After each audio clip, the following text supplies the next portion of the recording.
ወሳኝ ሰዓት ላይ ወሳኝ ምዕራፍ ላይ እንገኛለን። ሁሉም ስብሰባ እየተጠናቀቀ ነው። ብልጽግና ማድረግ አለብኝ የሚለውን ጨርሶ አሁን ጸሎት እንዲደረግ አዟል። እናነሳለን። ለፓስተሮች የተላከ ቴክስት፣ አጠቃላይ ዋትስአፕ ግሩፖች ላይ የተጻፈውን መልእክት ተመልክተናል። የውጭ ሀገር ጉዞ ከልክሏል፣ ማንም ከሀገር ውስጥ መውጣት አይችልም የሚል ነው። የአማራ ጀነራሎች፣ የአገው ጀነራሎች እና የትግራይ ተወላጅ የሆናችሁ በመከላከያ ሰራዊት ውስጥ ያላችሁ ካላችሁ የመጨረሻው ሰዓት መጥቷልና የቁርጥ ቀን ደርሷልና ራሳችሁን ከብልጽግና አፈና እንድትከላከሉ የመጨረሻ ጥሪ አስተላልፋለሁ። እኔ በዚህ አጋጣሚ የአማራ ጀነራሎች ወይንም ደግሞ ኮሎኔሎች ወይንም ደግሞ በተለያየ ቦታ ላይ በዚህ ተቋም ውስጥ ያላችሁ ምን ሊያጋጥማችሁ እንደሚችልና ቢያጋጥማችሁም ከዚህ በኋላ በአማራ ህዝብና አማራ ሆነን እንደዚህ ተደረግን ብላችሁ መቼም እንደማታላዝኑ ተስፋ እናደርጋለን። የመጨረሻ ጥሪያችን ግን እንሆ ይድረሳችሁ። ብልጽግና ኦህዴድ የመጨረሻውን ስብሰባ አድርጓል። የአማራና የትግራይ አመራሮችን ከአንድም በሌላ መንገድ ከዚህ ከሚጀምረው ኦፕሬሽን ቲያትር ዞር ለማድረግ ጥረት ለማድረግ ፍላጎት ያለው መሆኑን መረዳት ችለናል። ይሄ መልእክታችን ይድረሳችሁ። የአማራ በዚህ በአብይ አህመድ ሰራዊት ውስጥ ያላችሁ ይሄን ቀን እየጠበቃችሁ የነበራችሁ የአማራ ተወላጆች ምን እየመጣ እንዳለ እንድታውቁት፣ አማራ ብቻ ሳይሆን አገው እና የትግራይ ተወላጅ የሆናችሁ ካላችሁ አሰላለፋችሁን ከወዲሁ እንድትመረምሩ እና መጨረሻችሁን ፍጻሜያችሁ ምን ሊሆን እንደሚችል በደንብ የተገነዘባችሁ ይመስለኛል። እሱን ወደ እናንተ በዚህ አጋጣሚ በመልእክት መንገድ ላድርሰው ብዬ ነው። ምን አለ ብልጽግና አማራን በተመለከተ ህወሓት አማራ ላይ ያደረሰ ስለሚላቸው በደሎች ዶክመንተሪ እየሰራ እያለቀቀ ነው ያለው።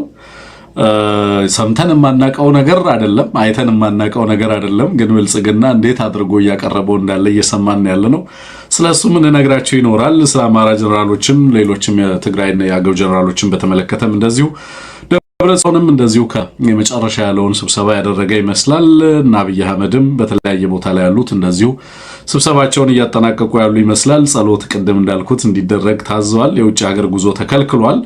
ዘግሎቤን ሜል ፋኖን በተመለከተ እንደዚሁ ሰፋ ያለ መረጃ ይዞ ወጥቷል። እጅግ የሚያስገርም ጋዜጠኛው በነገራችን ላይ ከፋኖች ጋር የተገናኘበትንም አግባብ የዘረዘረበት ሁኔታ እጅግ የሚገርም ነው። በአጠቃላይ ፋኖ ስለምን ይታገላል ዋይ ፋኖ ፋይትስ በሚል ርዕስ ነው ያስነበበው። ታዋቂ የካናዳ መጽሔት ነው። ጋዜጠኛው ከፋኖች ጋር አሳለፍኩት የሚለውን አስገራሚ ጊዜ በተመለከተ ይዞልን የወጣው ዝርዝር ዘገባ አለ። ለምን ዘገባዎች በዚህ ሰዓት የሚለውን እንነግራችኋለን። ባጫ እንዳልኩት ቀጠናው ላይ ጅራፍ አንስቶ እየገረፈ ነው ያለው። የባጫ ጅራፍ ዛሬ ሙሉ ቃለ መጠይቁን ሰምታችሁታል። ብዙዎቻችሁ ምንም የተለየ ነገር እንደሌለው ብናውቅም በፊት ከተናገርን የተለየ ዛሬ በሆርን ሪቪውና በዚህ በቢቢሲ የተናገራቸውን ቃለ መጠይቆች አንድምታ ግን ይዘን መጣለን። ትንሽ ሰፋ አድርጎታል እሱ ቀጠናውን፣ ኬንያንም ጭምር እናስገባለን እያለ ነው። ከሱዳን ከሶማሊያ ጀምሮ ግን ጥቃት ሊሰነዘርብን ይችላል። ኬንያና ጅቡቲን በሽምግልና ግን እናስገባለን የሚል ነገር አንስተዋል። ጥሩ ነው። ያው ኦህዴድ ቀጠናው ሲጀምር ሁሉ ነገር እየጀመረ በሄደ ቁጥር የሚኖረውን አሰላለፍ በተመለከተ እየነገረን ያለው የመጨረሻ አሰላለፋቸው ሌላኛው ዛሬ ታየው የብርጌድ ንሓመዱ መግለጫ ነው። ብርጌድ ንሓመዱ በእንግሊዘኛና በአማርኛ መግለጫ አምጥቷል። ኦህዴድን ከጥቃት ከኢትዮጵያ ሕዝብ አመጽና ከኢትዮጵያ ሕዝብ የለውጥ ፍላጎት ለማዳን ከብልጽግና ጋር እንግዲህ የተሰለፈው ኃይል ብርጌድ ንሓመዱ ሆኖ መጥቷል። እሱንም እናነሳለን። እስከ መጨረሻው ድረስ አብራችሁ እንድትቆዩ በአክብሮት ነው የምጋብዘው። መልካም ቆይታ ይሆንላችሁ። ይሄንን ፕሮግራም ሰብስክራይብ አድርጉ፣ ቻናላችንን ፕሮግራሙን ስፖንሰር አድርጉ፣ ላይክ አድርጉ፣ ስቲከር ግዙ፣ በደንብ ሰፖርት አድርጉ። እነዚህ 2 ሳምንታት 3 ሳምንታት በጣም ክሪቲካል ናቸው ብለን ነው የምናምነው። በእነዚህ ውስጥ የምንገናኝበት ጊዜ እንደ በፊቱ በቀን አንዴ ወይ ሁለቴ ብቻ ሳይሆን በጣም ፍሪኩዌንትሊ በተለያዩ ጉዳዮች ላይ በሰበር ዜናዎች በተደጋጋሚ የምንገኝበት ነው። እነ ሻለቃ ጥላሁንን ጨምሮ ወግዲ ላይ በርካታ የአብይ አህመድ ሰራዊት ተመደምሰሱ እንደዚሁ መረጃዎች ደርሰውናል። የሚማረከው ቀላል አይደለም፣ የሚያመልጠው ቀላል አይደለም። ሚሊሻ ይሸሻል። ውስጥ ያለውም በውጭ ያለውም በተለያየ መንገድ ከትግሉ ጋር እናሰላለፉን እየለየ ያለበት ክሪቲካል ታይም ላይ ደርሰናል።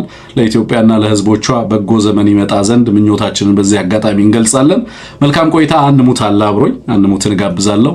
የተወደዳችሁ ፕሮግራሙን ሼር፣ ላይክ እያደረጋችሁ እስከ ፍጻሜያችን አብራችሁን ቆዩ። በድጋሚ እንኳን ደህና መጣችሁ ወደ ፕሮግራማችን።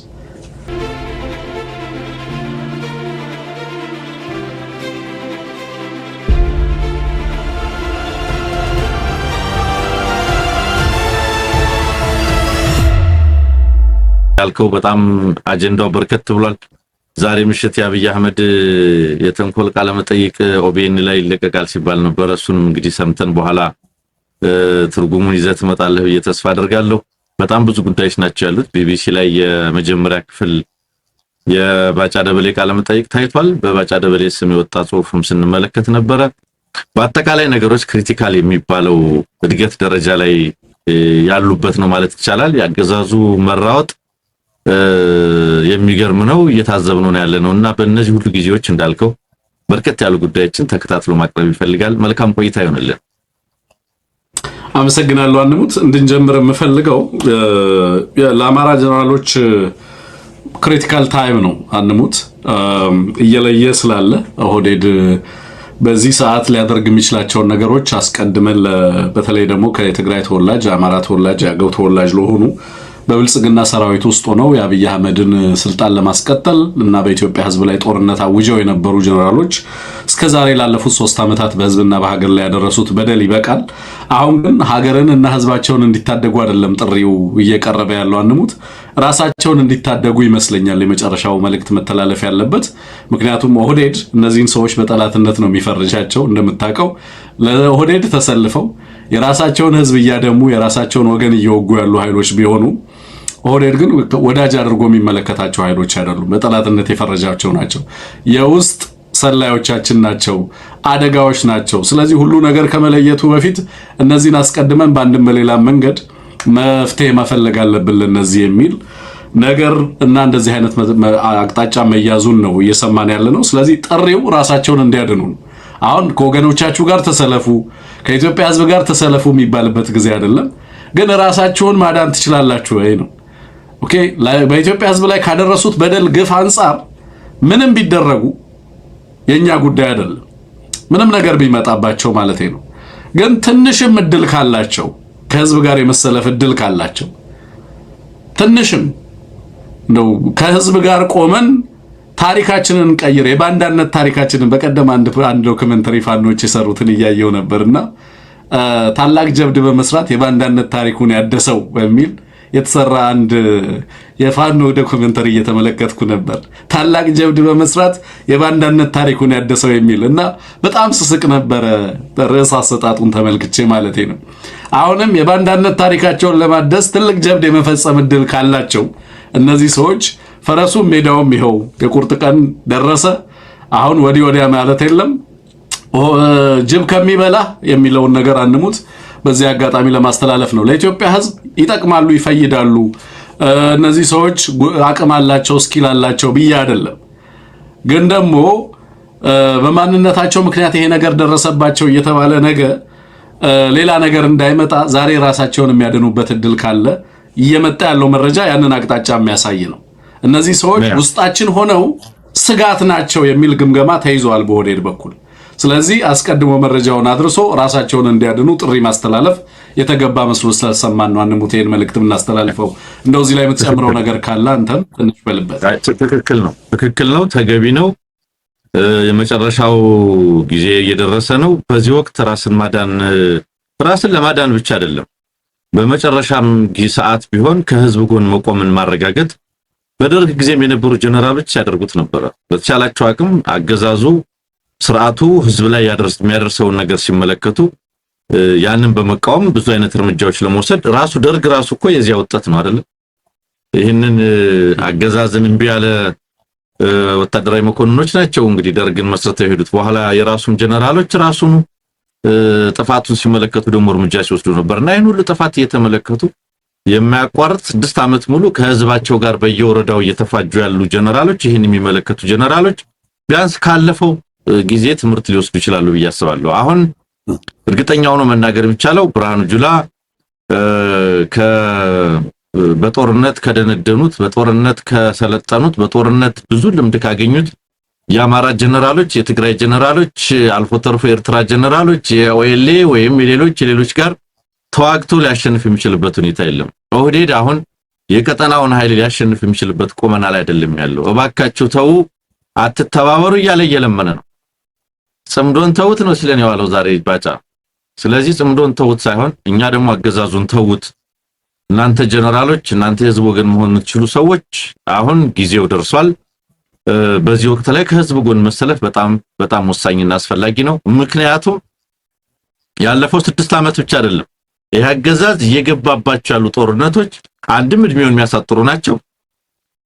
እድሜው ባያጥርና ትንፋሽ ቢያገኝ እንኳን ለቀጣይ ሌላ 10 ዓመት በጦርነት የሚቀጥል ነው እንደው እድል ካገኘ ማለት ነው።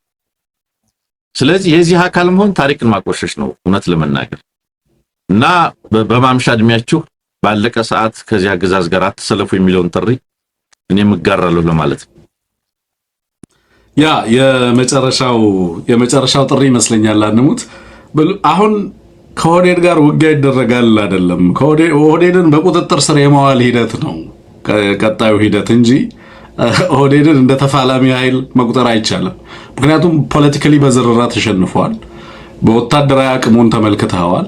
ቀጠናው ላይ አሁን እየተወራጨ ጅራፍ ገርፋለው እንደዚህ ያደርጋለው ጅቡቲም ትገባለች ኬንያም ትገባለች ነው ዛሬ ሲል የነበረውና በነገራችን ላይ እኔ በኮሜዲ ዘርፍ ቢሆን እነዚህን ቃለ መጠየቆች የሚሰጡት ጥሩ አዝናኝ ፕሮግራሞች ይወጣቸዋል ብዬ ነው ማምነው። በእውነት እኔ ፕሮግራም ሰራባቸው በጣም ተጠንቅቄ ፕሮፌሽናል ለመሆን እየሞከርኩ ነው እንጂ በግል እነዚህን ፕሮግራሞች ስመለከታቸውና ቃለ መጠየቆች ስመለከት እንባይን እንትን እያልኩ ነው የምስቀው። ምክንያቱም አንድምታቸው በጣም አስቂኝም ጭምር ስለሆነ ነው። የዓለም አቀፉ ማህበረሰብም ቀጠናው ላይ ያሉ ሁሉ አካላት የእነዚህን ሰዎች ቃለ መጠየቅ ሲመለከቱ ምን ሊሰማቸው እንደሚችል መገመት ይችላሉ። ባጫ የሚናገርበትና እንትን የሚልበትን አግባብ ስትመለከቱት በእርግጥም ሀገሪቱ በምን አይነት ሁኔታ ውስጥ እንዳለች በትክክል እንድንገነዘብ የሚያስችል ይመስለኛል። ለማንኛውም ለአማራ ጀነራሎች መልእክት አድርሰናል። አንሙት ብልጽግና እየሰራቸው ያሉትን ዶክመንተሪዎች ትንሽ ላሰማህ መሰለኝ። ትላንትና በኢትዮጵያ ቴሌቪዥን ዛሬም እየተሰሩ ያሉትን የአማራ ተቆርቋሪ ሆኖ ሙሉ ፕሮግራሙ አማራ ሆኗል እና አማራ ላይ ስለደረሰ በደል እየተናገረ ነው የኢትዮጵያ ቴሌቪዥን። እጅግ አስገራሚ ነው። ሰምተንም አይተንም የማናውቀው ነገር ነው እየሆነ ያለው እና መቼም የአማራ ህዝብ ብልህና አስተዋይ ህዝብ ነው። በዚህ እንደምትዝናና ተስፋ አደርጋለሁ። ትንሽ እንስማው። ቴክኒሻናችን ዝግጁ ከሆነ የብልጽግናን የአማራ ተቆርቋሪነት ፕሮግራሞችን እስኪ እንስማቸው። እንዴት ያህል ለህዝባችን እንደሚጨነቅ ብልጽግና ወገናችን ላይ 11 ክፍለ ጦር 11 እዝ ያሰማራ ስብስብ ስለ አማራ ትናንት፣ ስለ አማራ ዛሬና ስለ አማራ ነገ ተጨንቆ ለአማራ ህዝብ ዶክመንተሪ ሰርቶ እየነገረን ያለውና እስኪ ቴክኒሻናችን ተታሰማ። በነካጁ ስለወለጋ በነካጁ በኦሮሚያ ስለሆነው በነካጁ አዲስ አበባ ዙሪያ ስለተፈጸመው በነካጁ በደቡብ በመተከል በሌላውም ስለሆነው ስለ አርሲም ቢነገረን ጥሩ ነበር ለማለት ነው። እንስማው። ኢትዮጵያ የተፈጠረው ሁለንተናዊ ለውጥ ካመጣቸው ለውጦች መካከል አንዱ ሐሳዊ ፍረጃዎችን ማስወገድ ነው።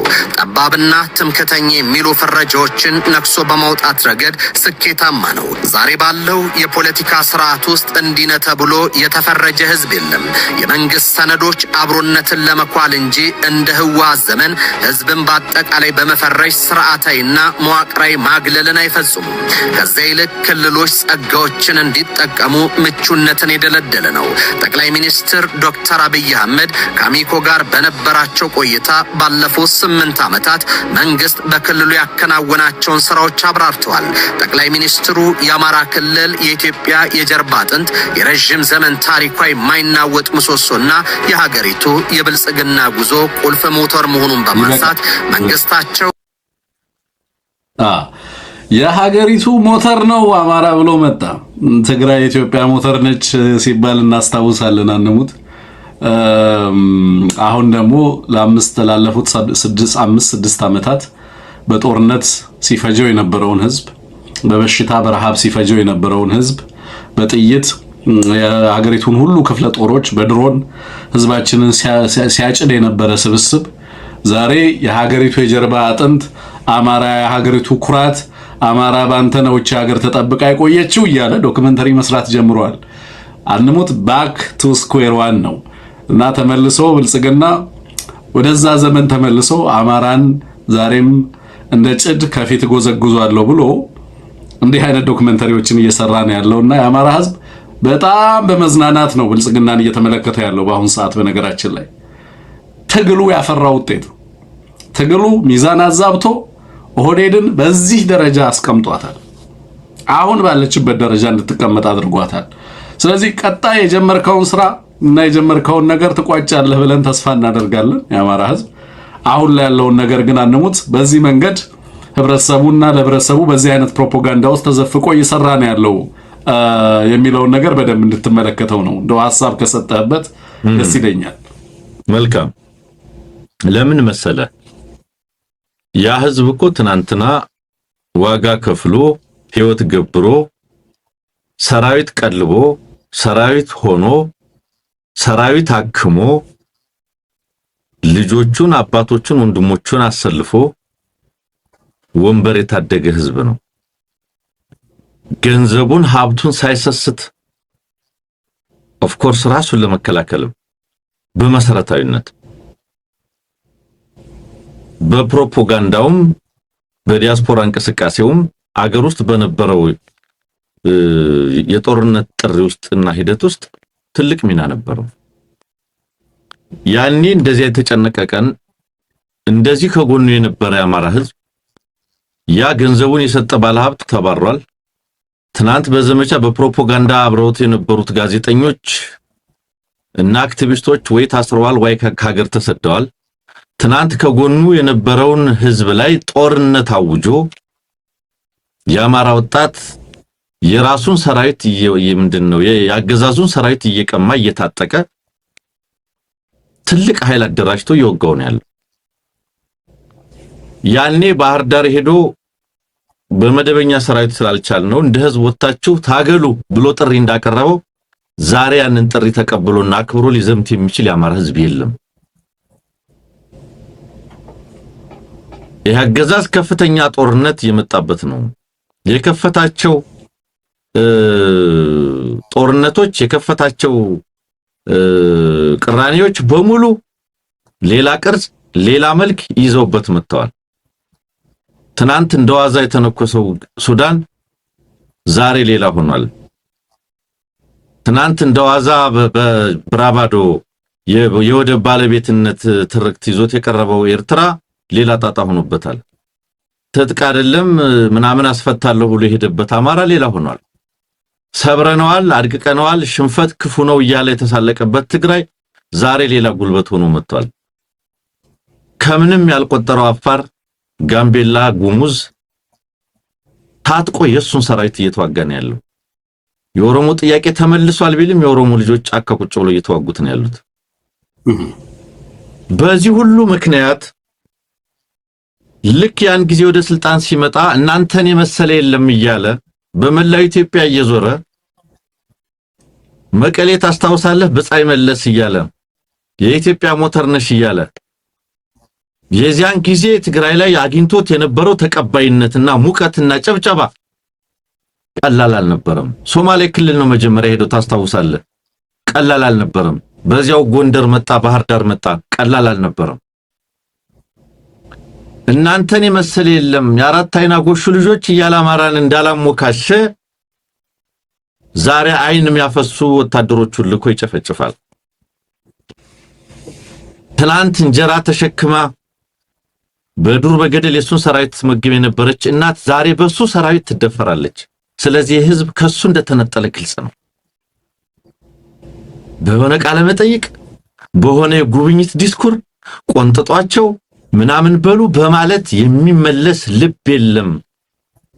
የአማራ ህዝብ የሚያውቀው መንገድ ተዘግቶበት ታግቶ ገንዘብ ያዋጣ ለታገቱት ማስለቀቂያ ገንዘብ ሲሰጥ ነው የሚያውቀው። የአማራ ህዝብ የሚያውቀው ከወለጋ በየጊዜው እየተጨፈጨፈ የቻለ በእግሩ አምልጦ በየሰው ቤት ደርሶ ያልቻለ በየከተማው መጠለያ ካምፕስ ተቀምጦ ያላቸውን ያለውን ለመስጠት ሲታገል ነው የሚያውቀው። የአማራ ህዝብ እያደረገ ያለው እሱ ነው። የተፈናቀለ ሬሳ ሲላክለት የነበረ አማራ ነው የሚያውቀው። በመተከል በወለጋ ባሩሲ የአማራ ህዝብ የሚያውቀው ቤተ እምነቱን በዚህ አገዛዝ ተደፍራ ተወራ ጥቁር ስትለብስ ነው። ስለዚህ አገዛዝ ዛሬ ቃለ መጠይቅ በመስጠት የሆነ ፕሮጀክት በመመረቅ እኔ እኮ ያለ እናንተ የለም አማራን የሚያክል የለም ከዚህ ቀደም ነበረ ከምንለው የፍረጃ ትርክት በላይ በዚህ አገዛዝ ጸረ አማራ የሆነ ስንት ትርክት ተሰራ። የፍረጃ ሰለባ ነውና የፍረጃውን ማስቀረት ነው ያለው።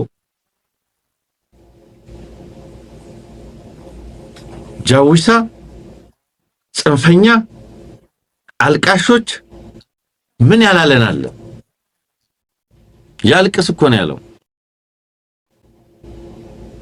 ስለዚህ ይሄን ህዝብ በዶክመንተሪ አይደለም ተታለለው። ዶክመንተሪ ፊልም ይዞ እኮ የአብይ ኮሎኔሎች በየከተማው ህዝብ አዳራሽ ሰብስበው ይሄውና ፋኖ የፈጸመው ጥፋት እያሉ ዶክመንተሪ እንደሄንንም እኮ ባለፈው ጦርነት እኮ የምናውቀው ነው፣ በሰሜኑ ጦርነት የነበረ ነው፣ አሁን የምናውቀው ውድመት አይደለም እያለ ህዝብ እየመለሰ ሳይቀር የፋኖን ኃጢያት ለማሳየት በየከተማው በአዳራሽ ፊልም ሲያሳይ ነበር። ዛሬ ጆሮ የነፈገውን ያገዛዙን ልሳን የቱንም ያክል ቢጮህ ያንን የህዝብ ቁስል ሊያክም አይችልም። ያንን የህዝብ ብሶት ሊያስተካክለው አይችልም። ስለዚህ በዶክመንተሪ አታሎ የሚያሰልፈው ህዝብ የለም። ባህር ዳር በመመላለስ አታሎ የሚያሰልፈው ህዝብ የለም። ጥላቻን በመቀስቀስ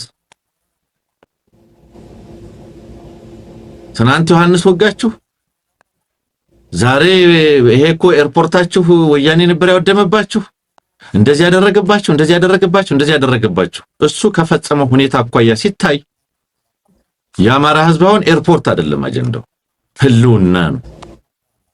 በየቤቱ በየአካባቢው ቅድም አንተ ጠቅሰዋል፣ እንመለስበታለን።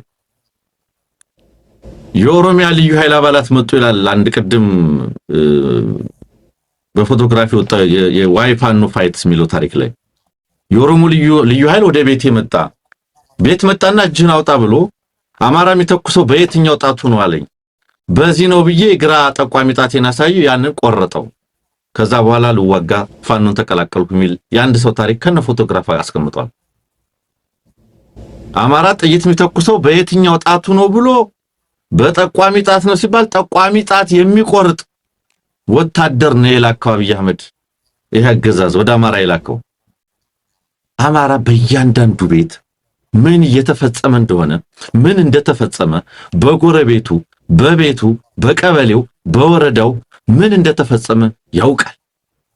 የትኛውም አይነት ዶክመንተሪ፣ የትኛውም አይነት ፕሮፓጋንዳ፣ የትኛውም አይነት ቃለ መጠይቅ ስሜታዊ አድርጎ ጦር ሜዳ ሊያስገባለት የሚችል አይደለም። የአማራ ልጅ ማድረግ ያለበት፣ የአማራ አባት ማድረግ ያለበት፣ የአማራ ወንድም ማድረግ ያለበት አንድም ልጅ ከአብይ አህመድ ጦርነት ጎን እንዳይሰለፍ ማድረግ ነው። አንድም ወንድሙ፣ አንድም ልጁ፣ አንድም አማራ፣ አንድም የአማራ አርሶ አደር ከዚህ አገዛዝ ጎን እንዳይሰለፍ ለማድረግ የሚያስችል ክልከላ፣ ውግዘት ነው መፈጸም ያለበት። ካህናት ማውገዝ ነው ያለባቸው። አባቶች እንረግማለን ማለት ነው ያለባቸው። ለአብይ አህመድ ሄጄ ሞታለሁ ለሚል አማራ ይህ አይነት እርምጃ ነው የሚያስፈልግ። ቤተክርስቲያንን የደፈረ ያዋረደ ያቆሸሸ ሰው ነው። ይህንን የሚሰማው የእምነቱ ተከታይ ካለ አማኙ ተከታዩ ከዚህ አገዛዝ ጎን ቆሞ ይሄንና የዚህን አገዛዝ ወንበር ለመታደግ እንዲሞት መፍቀድ የለበትም። መገዘት ነው ያለበት። በያውደ ምህረቱ መገዘት አለበት። ስለዚህ የትኛውንም አይነት ፕሮፓጋንዳ ቢያመጣ ዛሬ አማራን ህዝብ ልብ ሊያሸንፍ አይችልም የሚለው ላንሳለ ብዬ ነው። አንድ ራሄል ጌቱ የምትባል ዘፋኝ ነበረች። ኢትዮጵያ የሚል አንድ ዘፈን ነበራትና ያ ወገኔን እያለች ሆበል ሲሉት ዝመት ጎራው እየራበው እየጠማው እያለች የምታንጎራጉረው ነገር ነበርና በጣም ተች ያደርገኝ ነበር እሱ ሙዚቃና በዛ ሙዚቃ ውስጥ ማየው የነበረው የአማራን አርሶ አደሮች ነው እና የአማራን ህዝብ በኢትዮጵያን በመከላከል በታሪክ ውስጥ ስላለው ሚና ነው እዛ ዘፈን ላይ የምመለከተው። አንሞታ የአርሶ አደሮቹን እውነት ማለቴ ነውና የመጣው ስርዓት ሁሉ ዝመት ይለዋል፣ ሀገር ተከላከል ይለዋል። በኋላ ላይ ግን በሀገሩ የተፋቀ በሀገሩ የተከዳ የኮሎኒያሊስት ተብሎ በሀገሪቱ ውስጥ የሚታደም የብሔር ብሔረሰቦች የጭቆና ቀንበር ባለቤት ራሱ ጨቋኝ ተደርጎ የተወሰደ በሀገሪቱ ውስጥ በብዙ መንገድ ይሄ ብዙ ነገሮች የብዙ ፍረጃ ሰለባ ሆኖ በዋናነት ኦህዴድ እና የኦህዴድ ፖለቲካ መዋቅር መሰረቱን ያደረገው ይህንን ማህበረሰብ በማጥቃት ይህን ማህበረሰብ በማስጠቃት ይህን ማህበረሰብ ክብሩን፣ ማንነቱን፣ ርስቱን በመግፈፍ ሀገር አልባ በማድረግ ሂደት ውስጥ ሰፊውን ሚና ሲጫወት የነበረ ነው። ህወሓት አማራ ላይ ስላደረሰው ነገር አማራን ለማስተማር መሞከር ጊዜ መግደል ነው። ህወሓት ለአማራ ምን አድርጓል፣ አማራ ላይ ምን አድርጓል የሚለውን ነገር አማራው በደንብ ይገነዘበዋል ማለት ነው። አሁን አማራው የአንዲት ኢትዮጵያ ዋልታና ማገር ነው ብሎ መጣ አብይ አህመድ። አብይ አህመድ ሲናገር የሚናገረውን ማን እንደሆነ እናውቃለን፣ ፍላጎቱ ምን እንደሆነ እናውቃለን። በፊት የአንዲት ኢትዮጵያ ዋልታና ማገር አንተ ነህ፣ ሰሜን እዝ ተጠቃ፣ በል በዚህ ዝመት፣ ራስን ተከላከል፣ በዚህ ግባ፣ እኛ ልንሸሽ ነው፣ እያንዳንዱ ክተት አዋጅ ይታወጅ፣ ስንቅህንና ትጥቅህን ከውጭ ውሰድ፣ ራስን ተከላከል ተብሎ ለታፈንታው አባንደን ተደረገ አማራ። ከዛ አላገገመም። ሌላ ጦርነት ሲታወጅበት በሚያስገርም ሁኔታ አማራ ባለፉት ጥቂት ዓመታት ለውጡ ከመጣ በኋላ ባለፉት 8 ዓመታት ለፍረጃ አልተዳረገም ይላል ብልጽግና። መንግስት ስፖንሰር የሚያደርጋቸው እነ ዮሳን ማን የሚባሉ ዘፋኞችን ጨምሮ በጣም በርካታዎች በቀጥታ የአማራን ህዝብ የሚያዋርዱ ዘፈኖችን መንግስት ስፖንሰር አድርጓቸው ዘፍነዋል። በነገራችን ላይ በጣም ብዙ በየሰርግ ቤቱ አማራ የሚጨፍርባቸው ዘፈኖች የአማራን ህዝብ የሚያቆሽሹ ናቸው። በቀጥታ በኦህዴድ የፖለቲካ ኃይል ስፖንሰር ተደርገው የተዘፈኑ ናቸው። ይሄ ስርዓት ከመጣ በኋላ እኔ አማራ በታሪኩ እንደዚህ አይነት ሰቆቃ እንደዚህ አይነት መከራና ግፍ አስተናገደበትን በታሪክም ወደ ኋላ ሄዶ ለመፈለግ ያሰብኳቸው እንትን ያልኳቸው ዘመናቶች ውስጥም ተስተካካይና ወደር አጣለታለሁ። ይሄ ስብስብ በአማራ ህዝብ ላይ ያደረሰውን ግፍና በደል አሁንም እያደረሰ ያለውን በነገራችን ላይ ጦርነት እያደረገ ነው። አንሙት ይሄን ዶክመንተሪ እየሰራ ያለው ሰራዊቱን እኮ ፑል ኦቨር አድርጎ አውጥቶ ከአማራ እረፍት ሰተነዋል ብሎ እኮ ቢሆን ይሄን ዶክመንተሪ የሚሰራው በእርግጥም አይ እነዚህ ሰዎች ተቀይረዋል ማለት ልትል ትችላለህ እኮ። ከተማ እያነደደ እሱ ብቻ አይደለም የአማራን ክልል ለማፍረስ ናሽናል ዲያሎግ እያደረገ እዛ ቦታ ላይ ከሌላ ብሔረሰብ በወጡ ሰዎች እና በተወጣጡ ሰዎች በኩል የአማራ ክልል የሀገሪቱ የፌዴራል ስርዓት መዋቅር ስጋት ነው ብለው ሐሳብ አቅርበው አማራን ለመበተን በዛ ውስጥ በሁሉም መንገድ በምርጫ በጦርነት እና በናሽናል ዲያሎግ አማራን ለመበተን ሌት ተቀን የሚሰራ ስብስብ እኮ ነው መጥቶ ፍረጃን አስቆም ያለው እያለ ለአማራ ህዝብ ሊናገር የሚሞክረው። አዲስ አበባ ውስጥ ገብቶ መውጣት እኮ የሚያሳቅቅ፣ አማራ ነኝ ማለት የሚያሳቅቅ፣ የአማራ ልጆች በሚሊዮን የሚቆጠሩ የአማራ ልጆች ከትምህርት ቤትና ከትምህርት ገበታቸው እንዲቀሩ የተደረገበት፣ ሀገራቸውን የተነጠቁበት፣ ከ40 ሺህ በላይ አማራዎችን እስር ቤት ወስዶ ያጎረበት የታሪክ ምዕራፍ ውስጥ ነው የምንገኘው። በነገራችን ላይ ከዚህ ስብስብ ጋር ይሄ ስብስብ በአማራ ህዝብ ላይ ያደረሰውን ጥፋት ብናስብና ብንቆጥር ከዚህ ስብስብ ጋር አንድ ሀገር ሆኖ መቀጠል በጣም አዳጋች ነው የሚሆነው። በጣም ብዙ ለህዝብ ማንነግረው ነገር አለ። በፍትህ አደባባይ እንጠይቃቸዋለን የምንላቸው ወንጀሎች አሉ። ለህዝብ ለመናገር ያለውን ማህበራዊ ውል ያለውን ተስፋና ሶሻል ፋብሪክ የባሰ ይደፈጥጠዋል በሚል አንሙት የማይነገሩ ብዙ ነገሮች አሉ። ይሄ ቡድን በህዝብ ላይ እንዳደረሰው አይደለም የምንታገለው እኛ ባይዘወይ የምንቆጣውም ህመማችንንም መተን በአደባባይ የምንናገረው በነገራችን ላይ በሚደርስበት ልክ በጥፋቱ ልክ አይደለም። ለምን በኢትዮጵያ ተስፋ ስለምናደርግ፣ ለምን ከዚህ ስርዓት ባሻገር ነገን ስለምናይ፣ የህዝቦችና የሀገር ቀጣይነት ሊታከም የሚችልበት እድልን ላለመፈግ ይሄ ስርዓት ስለ አማራ ህዝብ በደልና ጭቆና ህወሓት በአማራ ላይ ያደረሰ የሚለውን ነገር ለአማራ ለመናገር መድፈሩ በጣም ያስገርመናል። እና በሞታችን የሚሳለቅ በህዝባችን እልቂት የሚሳለቅ ሶፍት ስጧቸው የሚል ሰበርናቸው የሚል በክልል ፕሬዝዳንቶች በጠቅላይ ሚኒስትሩ ደረጃ በየሀገሩ እየሄደ እነዚህ ሞንስተሮች ሊመጡ ነው እያለ ህዝብን ካቴጎሪካሊ በእንስሳነት እየፈረጀ በአውሬነት እየፈረጀ በሌሎች ነገሮች እየፈረጀ በአንድ ህዝብ ላይ ከፍተኛ የሆነ ጥላቻን ሲቀሰቅስ የነበረ ስብስብ ነው ይሄ ስብስብ። ከዛም አልፎ ተርፎ ፐርሲቭድ ትሬት ብቻ አይደለም በህዝባችን ላይ ደቅነው አንሙት፣ በየአካባቢው ውጊያ ከፍቶብናል በህዝባችን ላይ በአየር። እንግዲህ በቀደም ምንድን ነው ያልነው? 76 ጊዜ እኮ ነው አንድን መንደር የደበደበው ወለጋ ላይ። በአሩሲ በክርስቲያን ስም ይገለናል፣ በወለጋ በሰፋሪ ስም ይገልሃል፣ በአዲስ አበባ በኮሪደር ስም ያፈናቅልሃል፣ በባህር ዳርና በጎንደር በተለያየ አይነት ስም ይፈጃል ህዝባችንን።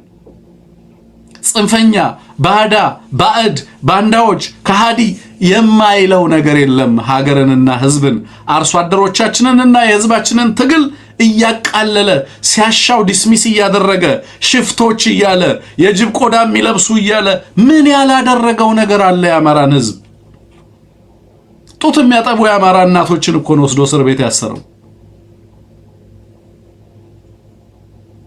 እስር ቤት ፍርድ ቤት ሳይቀርቡ አንሙት 1 ዓመት ሙሉ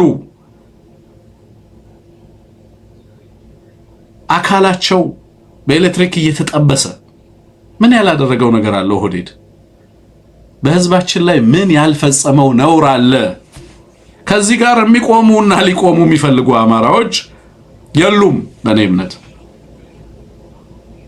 የለም። የሚያስብ ሰው ከዚህ ኃይል ጋር ሊቆም አይችልም። በአማራ ትግል ላይ ልዩነት ሊኖረን ይችላል። ከኦህዴድ ጋር የሚቆም ግን አማራ በተአምር ሊኖር ይችላል ብዬ ላስብ አልችልም። በነገራችን አሉ የምናውቃቸው ብዙም አሁን ላይ በእነሱ ላይ አስተያየት መስጠት ተገቢ ነው ብዬ አላምንም።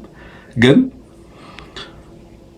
ዛሬ ምን አይነት ሁኔታ ውስጥ እንደገባ የአማራ ህዝብ ትግል ያመጣው ውጤት፣ ተጋድሎ ያመጣው ውጤት፣ የትግራይ ህዝብ ትግል ያመጣው ውጤት፣ የቀጠናው ህዝብ ትግል መናበብ ያመጣው ውጤት ኦህዴድን የት ጋር እንዳመጣው በግልጽ እየተመለከትን ያለ ነው።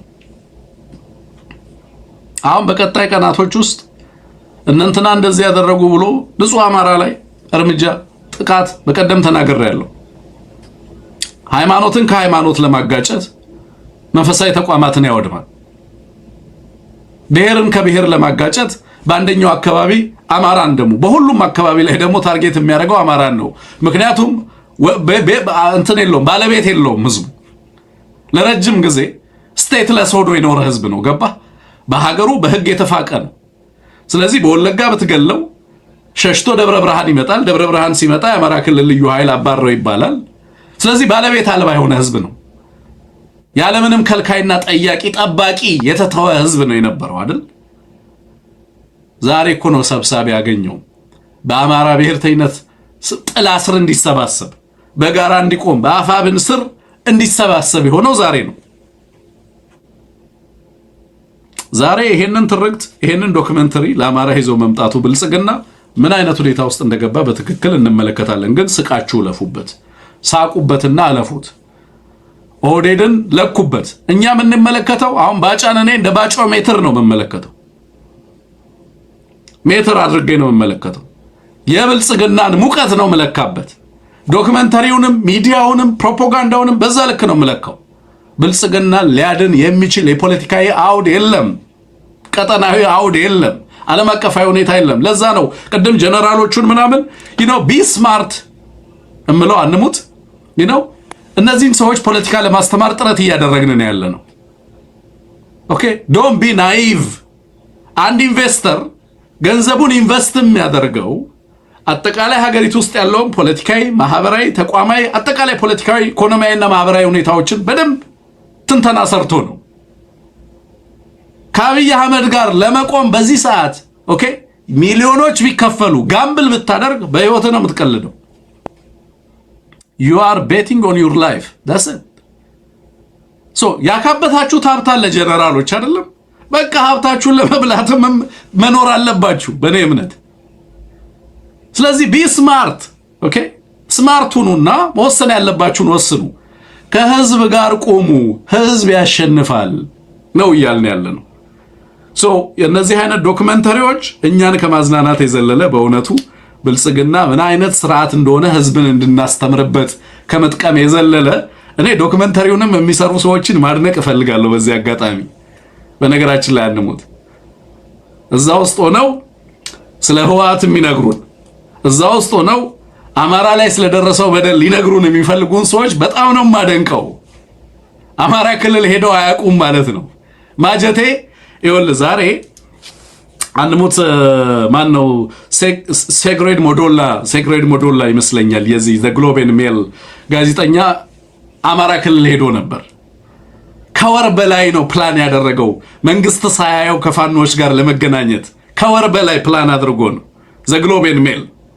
ከዛ ፋኖች በከባድ ቁጥጥርና በስንት አይነት መከራ ገባው አገኘኋቸው አለ። ከነሱ ጋር ስላሳለፈው ሰው የሚያደርግ ጊዜ ጽፎት ይዞት ወጥቷል። ዛሬ ዘ ግሎብ ኤንድ ሜል ላይ ምን አይነት ጊዜ እንዳሳለፈ ተምሮ ነው የወጣው ጋዜጠኛው። ሰብአዊነትን በተግባር አይቶ አገዛዙ አዲስ አበባ ላይ የሚያሳየውን ብልጭልጭ ለዓለም ነው ያጋለጠው ወጥቶ።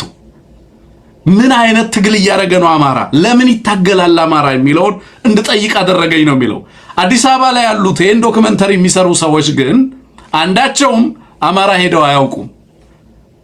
የአማራ ህዝብ ምን እየሆነ ነው የሚለውን ለማጣራት ሞክረው አያውቁም። ትግራይ ሄደው አያውቁም። የትግራይ ህዝብ እንዴት እየኖረ ነው የሚለውን ለማየት ፈቃደኛ አይደሉም።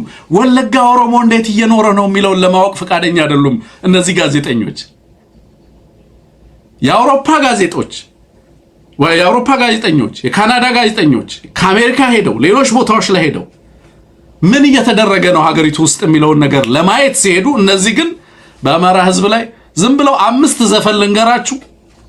ብልጽግና ከመጣ ባለፉት 1 ዓመታት ብቻ እነ ታደለ ገመቹ የዘፈኑትን ዘፈን እያንዳንዱን ዘፈን ልንገራችሁ፣ ፍረጃዎቹን ትርጉሙን ልንገራችሁ። ይሄንን የሚሰራው ጋዜጠኛ እንዲህ አይነት ዶክመንተሪዎችን የሚነግሩን ጋዜጠኞች ህዝባችን ያሳለፈውን መከራና እያሳለፈ ያለውን መከራ ሊሰሙ የማይፈልጉ ናቸው። ብልጽግናን በወሬ አይደለም የምናውቀው፣ እንደነሱ በታሪክ አይደለም፣ ልቦለድ አንብበን አይደለም፣ በተግባር በወገናችን በህዝባችን ላይ ምን እያደረገ እንዳለ ዛሬ የወጣውን ሪፖርት ብቻ ዘ ግሎብ ኤንድ ሜል ይዞት የወጣውን ብቻ አንሙት አቅርብልን። ምን ይላል ዛሬ ይዞት የወጣው ሪፖርት? ቢያንስ እንግዲህ ህወሓትን ነው እነሱ ሊነግሩን የሚሞክሩት አይደለም።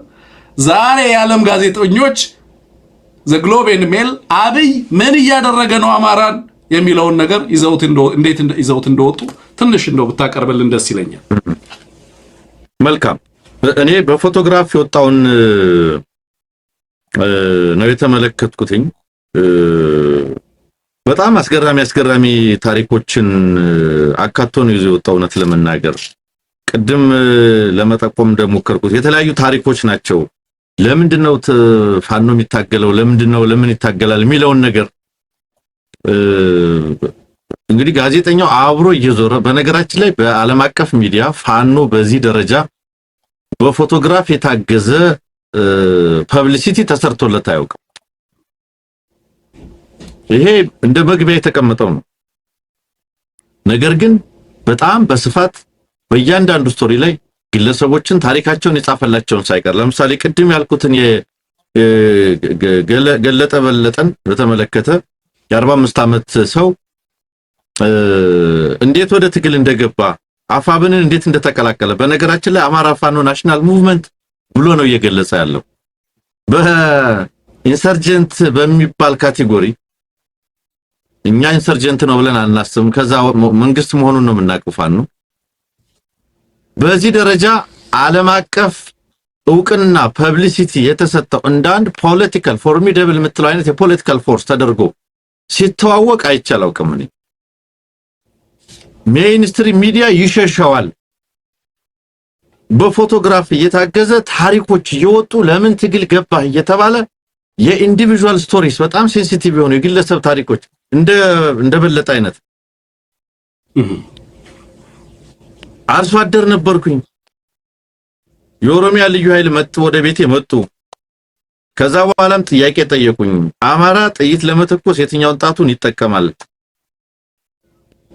ምላሽ ሲመልስ ያችን የግራ ጠቋሚ ጣቲን ቆረጡት ይላል ከዛ በኋላ ይሰው የፋኖ ነው ይሄ በዓለም አቀፍ ሚዲያ የወጣ አማራ ለምን እንደሚታገል በግልጽ የተቀመጠ ታሪክ ነው እንደዚህ ያሉ ማለቂያ የሌላቸው ታሪኮች አሉ አብይ አህመድ ምን እያደረገ ነው ኢትዮጵያ መስቀለኛ መንገድ ላይ ነች ብሎ ነው ታሪኩ የሚጀምረው ኢትዮጵያ መስቀለኛ መንገድ ላይ ቆማለች በመላው ኦሮሚያ በመላው አማራ በመላው ኢትዮጵያ ጸረ አገዛዝ ትግል መነሳቱን ይጠቁማል ይቀጥልና ሌሎች ግለሰቦችን በተለይ ምን ይላል ለምሳሌ ከማጀቴ አሰለፍ ደስታ አንተ የጠቀስከው ስታን ይመስለኛል አሳልፍ ደስታን ከማጀቴ ይጠቅሳል አሳልፍ ደስታ ነሙት ፋኖ አሳልፍ ደስታ ነው ኮማንደር አሳልፍ ኮማንደር አሳልፍ የፋኖ እዛ ላይ ከጋዜጠኛው ጋር ቆይታ አድርጎ የነበረው ነው አሳልፍ ደስታና ግን በዚህ አጠቃላይ ጽሁፉን አንብበው ከሆነ ሰብስክሪፕሽን ስለሚጠይቅ እኔ ሰብስክሪፕሽን ስላለኝ ዘግሎባል የፎቶግራፉን ያየው ኦኬ ስለዚህ እኔ ጽሁፉን ላቅርበው አንሙት ለዛ አሁን ገባይ ለምን እንዳላነበው ኦኬ ሶ ሰብስክሪፕሽን ስላለኝ አንብቤዋለሁ ለምንድን ነው ፋኖ የሚዋጋው የሚለውን ለማወቅ ነው ሄድኩት ነው የሚለው አዲስ አበባ እዚህ ጋር ፋውንቴን እዛ ጋር መብራት እዛ ጋር እንትን በጣም ትሪኪ ነው ይላል አዲስ አበባ አይቶ የሚመለስ ጋዜጠኛ በሀገሪቱስ ምን እየተካሄደ እንዳለ ያለው ነገር ፒክቸሩን አያውቀውም ይላል ጥቂት ኪሎ ሜትር ከአዲስ አበባ ስትወጣ ነገርየው ተገላቢጦሽ ነው የሚለው that's where the story of the country starts የሀገሪቱ ታሪክ የሚጀምረው ከአዲስ አበባ አይደለም ይላል የሀገሪቱ ታሪክ የሚጀምረው ከአዲስ አበባ 5 ኪሎ ሜትር 10 ኪሎ ሜትር ወጣ ያልክ ስትሄድ ነው ዲሰፕቲቭ ነው አዲስ አበባ ኮንፊውዝ እና ኮንቪንስ ነች አዲስ አበባ ሞዴሏ ነች ማሳያ ነች የአብይ አህመድ ላብራቶሪ ነች ፖተምኪን የፖተምኪን ፓርቲ ላብራቶሪ ነች ሶ በነገራችን ላይ አሳልፍ ደስታ በጣም ኢምፕረስ ያደረገኝ ኮማንደር ነው በዚህ አጋጣሚ እና ያስለቀሱኝ ሰዎች ታሪኮች አሉ ለምሳሌ የወይዘሮ ሙሉነሽ ተሾመ ታሪክ እዛ ጋር አሳልፍ ወይዘሮ ሙሉነሽን ፋኖ ኮማንደሩ አንሙት ወይዘሮ ሙሉነሽን ወታደሩ ልጇን ገሎባታል መከላከያው ልጅሽ ፋኖን ይደግፋል ብሎ ወታደር አይደለም ልጇ ቤት ውስጥ የነበረ ልጇን ገሎባታል ፋኖቹ ሄደው በግፍ የተገደሉባቸው ልጆቻቸው የተገደሉባቸው እናቶችን ያጽናናሉ ኮማንደሩ እየሄደ ህዝቡን ያጽናናል ነው የሚለው ዘገባው በዛ ላይ ፍቅር አደለን አገኘኋት ይላል 27 ዓመቷ ነው ቤቷ ፈርሷል እያንዳንዱን ፎቶግራፍ ይዞት ነው የወጣው በድሮን የፈረሰባት እንዴት ቤተሰቡ ላይ ቅዱስ ሀርቤ የሚባል ክሊኒክ ላይ የተጣለውን ድሮን በተመለከተ ያለቀውን ንጹሃን በተመለከተ በየቦታው ትምህርት ቤት ላይ ማጀቴ ስለተገደሉት 32 ሲቪሊያኖች ከ2 ዓመት በፊት ከአዲስ አበባ ሲወጣ ሚሊዮኖች የማይመርጡበት ሀገር ሄድኩ ነው የሚለው ሚሊዮኖች የማይመርጡበት ሚሊዮኖች ልጆቻቸውን የማያስተምሩበት ሀገር አለ ነው የሚለው ትምህርት የተነፈጉ ኢትዮጵያውያን አሉ ነው የሚለው ትምህርት ቤቶቻቸው በድሮን የሚጋዩ ኢትዮጵያውያን አሉ ፋኖችን ለማግኘት 1 ወር ፕላን አደረኩ ከዛ በኋላ ሳምንት ነው ከነሱ ጋር የቆየሁት ነው የሚለው አጠቃላይ በማፕም ፖለቲካል ቫዮለንሱን አማራ ክልል ስላለው በማፕም እንደዚህ አይነት ማፖችን ይዞ ወጥቷል አጠቃላይ ክልል ውስጥ ያለውን የፋኖን እንቅስቃሴ በተመለከተ በነገራችን ላይ ይሄ ብጫ የምታዩት አጠቃላይ የአማራ ክልል እንዳለ በቀደምም አክሊድ ይዞ ወጥቷል በነገራችን ላይ እሱን ምስል ቢቢሲም ተጠቅሞታል ሙሉ ክልሉ በምን አይነት ሁኔታ ውስጥ እንዳለ በእያንዳንዱ አካባቢ የታጠቀው ኃይል ምን ያህል አቅም እንደፈጠረ ክልል ውስጥ ያለውን ሁኔታ በስፋት የሚያሳይ ሆኖ ትመለከቱታላችሁ። በቢጫ የምትመለከቱት የፋኖ ኃይል ነው። በእያንዳንዱ ቦታ ላይ ኢንጌጅድ ሆኖ ካገዛዙ ጋር ትግል እያደረገ ያለ ነው። ሶ 2 ሳምንታት 15 ቀናትን ከፋኖ ጋር አሳለፍኩኝ። እዛ ሄጄ የወደሙ ትምህርት ቤቶችን፣ ጤና ጣቢያዎችን፣ ትምህርት ያጡ በሚሊዮኖች የሚቆጠሩ መምረጥ የማይችሉ ንጹሃንን እና የአማራን ህዝብ ተመለከትኩኝ። የአማራ ህዝብ የሚያደርገው ትግል ፋኖ ለምንድን ነው የሚታገለው ብለህ ስትጠይቀው ከአርሶ አደር እስከ ሴት ከህፃን እስከ አዋቂ አንድ መልስ ነው የሚነግርህ፣ ለመኖር ነው ይልሃል ነው የሚለው። It's just to exist እንድንኖር ነው የምንታገለው ነው የሚሉ በቃ ሌላ ነገር የለውም። ያገኟቸው ሁሉ በሐዘን ተውጠዋል ነው የሚለው። ቤታቸው ላይ ጥቃት ያልደረሰባቸው የሉም። ግፍን ሰምተው ሳይሆን ያልኖሩ የሉም ነው የሚለው። የወደሙ ትምህርት ቤቶችን፣ ጤና ጣቢያዎችን አምኖት ሹር እነዚህን ፎቶግራፎች አክኖሌጅ አድርገን መጠቀም እንደምንችል አላውቅም። ቴክኒሻናችን ይበቃናል። ተመልካቾቻችን ልታነቡ ትችላላችሁ። ምክንያቱም ፔድ ኦል ስለሆነ እነዚህን ፎቶግራፎችም ዝም ብለን ማሳየት ምናልባት ላይ ፈቀድልን ስለሚችል ማለት ነው። ከዛ ውስጥ በጣም ቀድም አንሙት ያልካቸውን አይነት ልብ አንጀት የሚበሉ በጣም በርካታ ታሪኮች አሉ። የተደፈሩ እህቶች ታሪክ አለ። ልጆቻቸው የተገደሉ እናቶች ታሪክ አለ። ፋኖቹ የተሸከሙትንም በርደን ያሳያል።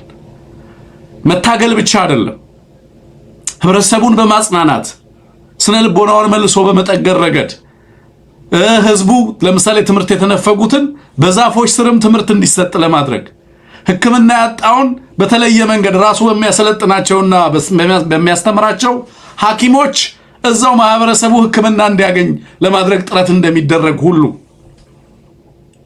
መንግስት አባንደን ያደረገውን አካባቢ ሰብስበው ህብረተሰቡ አርሶ አደሩ መልካም አስተዳደር እንዲያገኝ የፍትህ ስርዓት አገልግሎት እንዲያገኝ ጥረት እንደሚደረግ በየአካባቢው የፋኖን ሰብአዊነት የፋኖን ዓላማ የትግሉን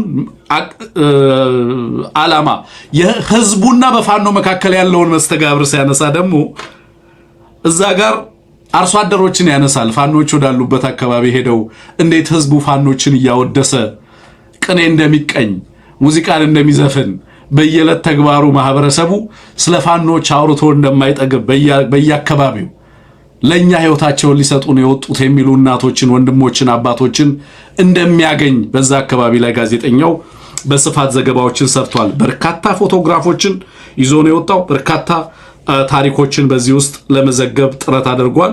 የብዙ እናቶችን የብዙ እህቶችን አሳዛኝ ታሪኮች በየከተማው ስለደረሰው ትራጀዲ በስፋት የዘገበበት ነው አንሙት።